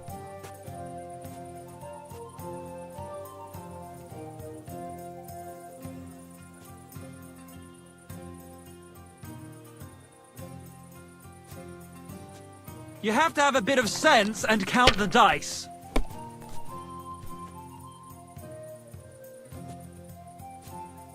That's Pretty enough boring for so me. far. Your Come turn. on, let's liven it up a bit.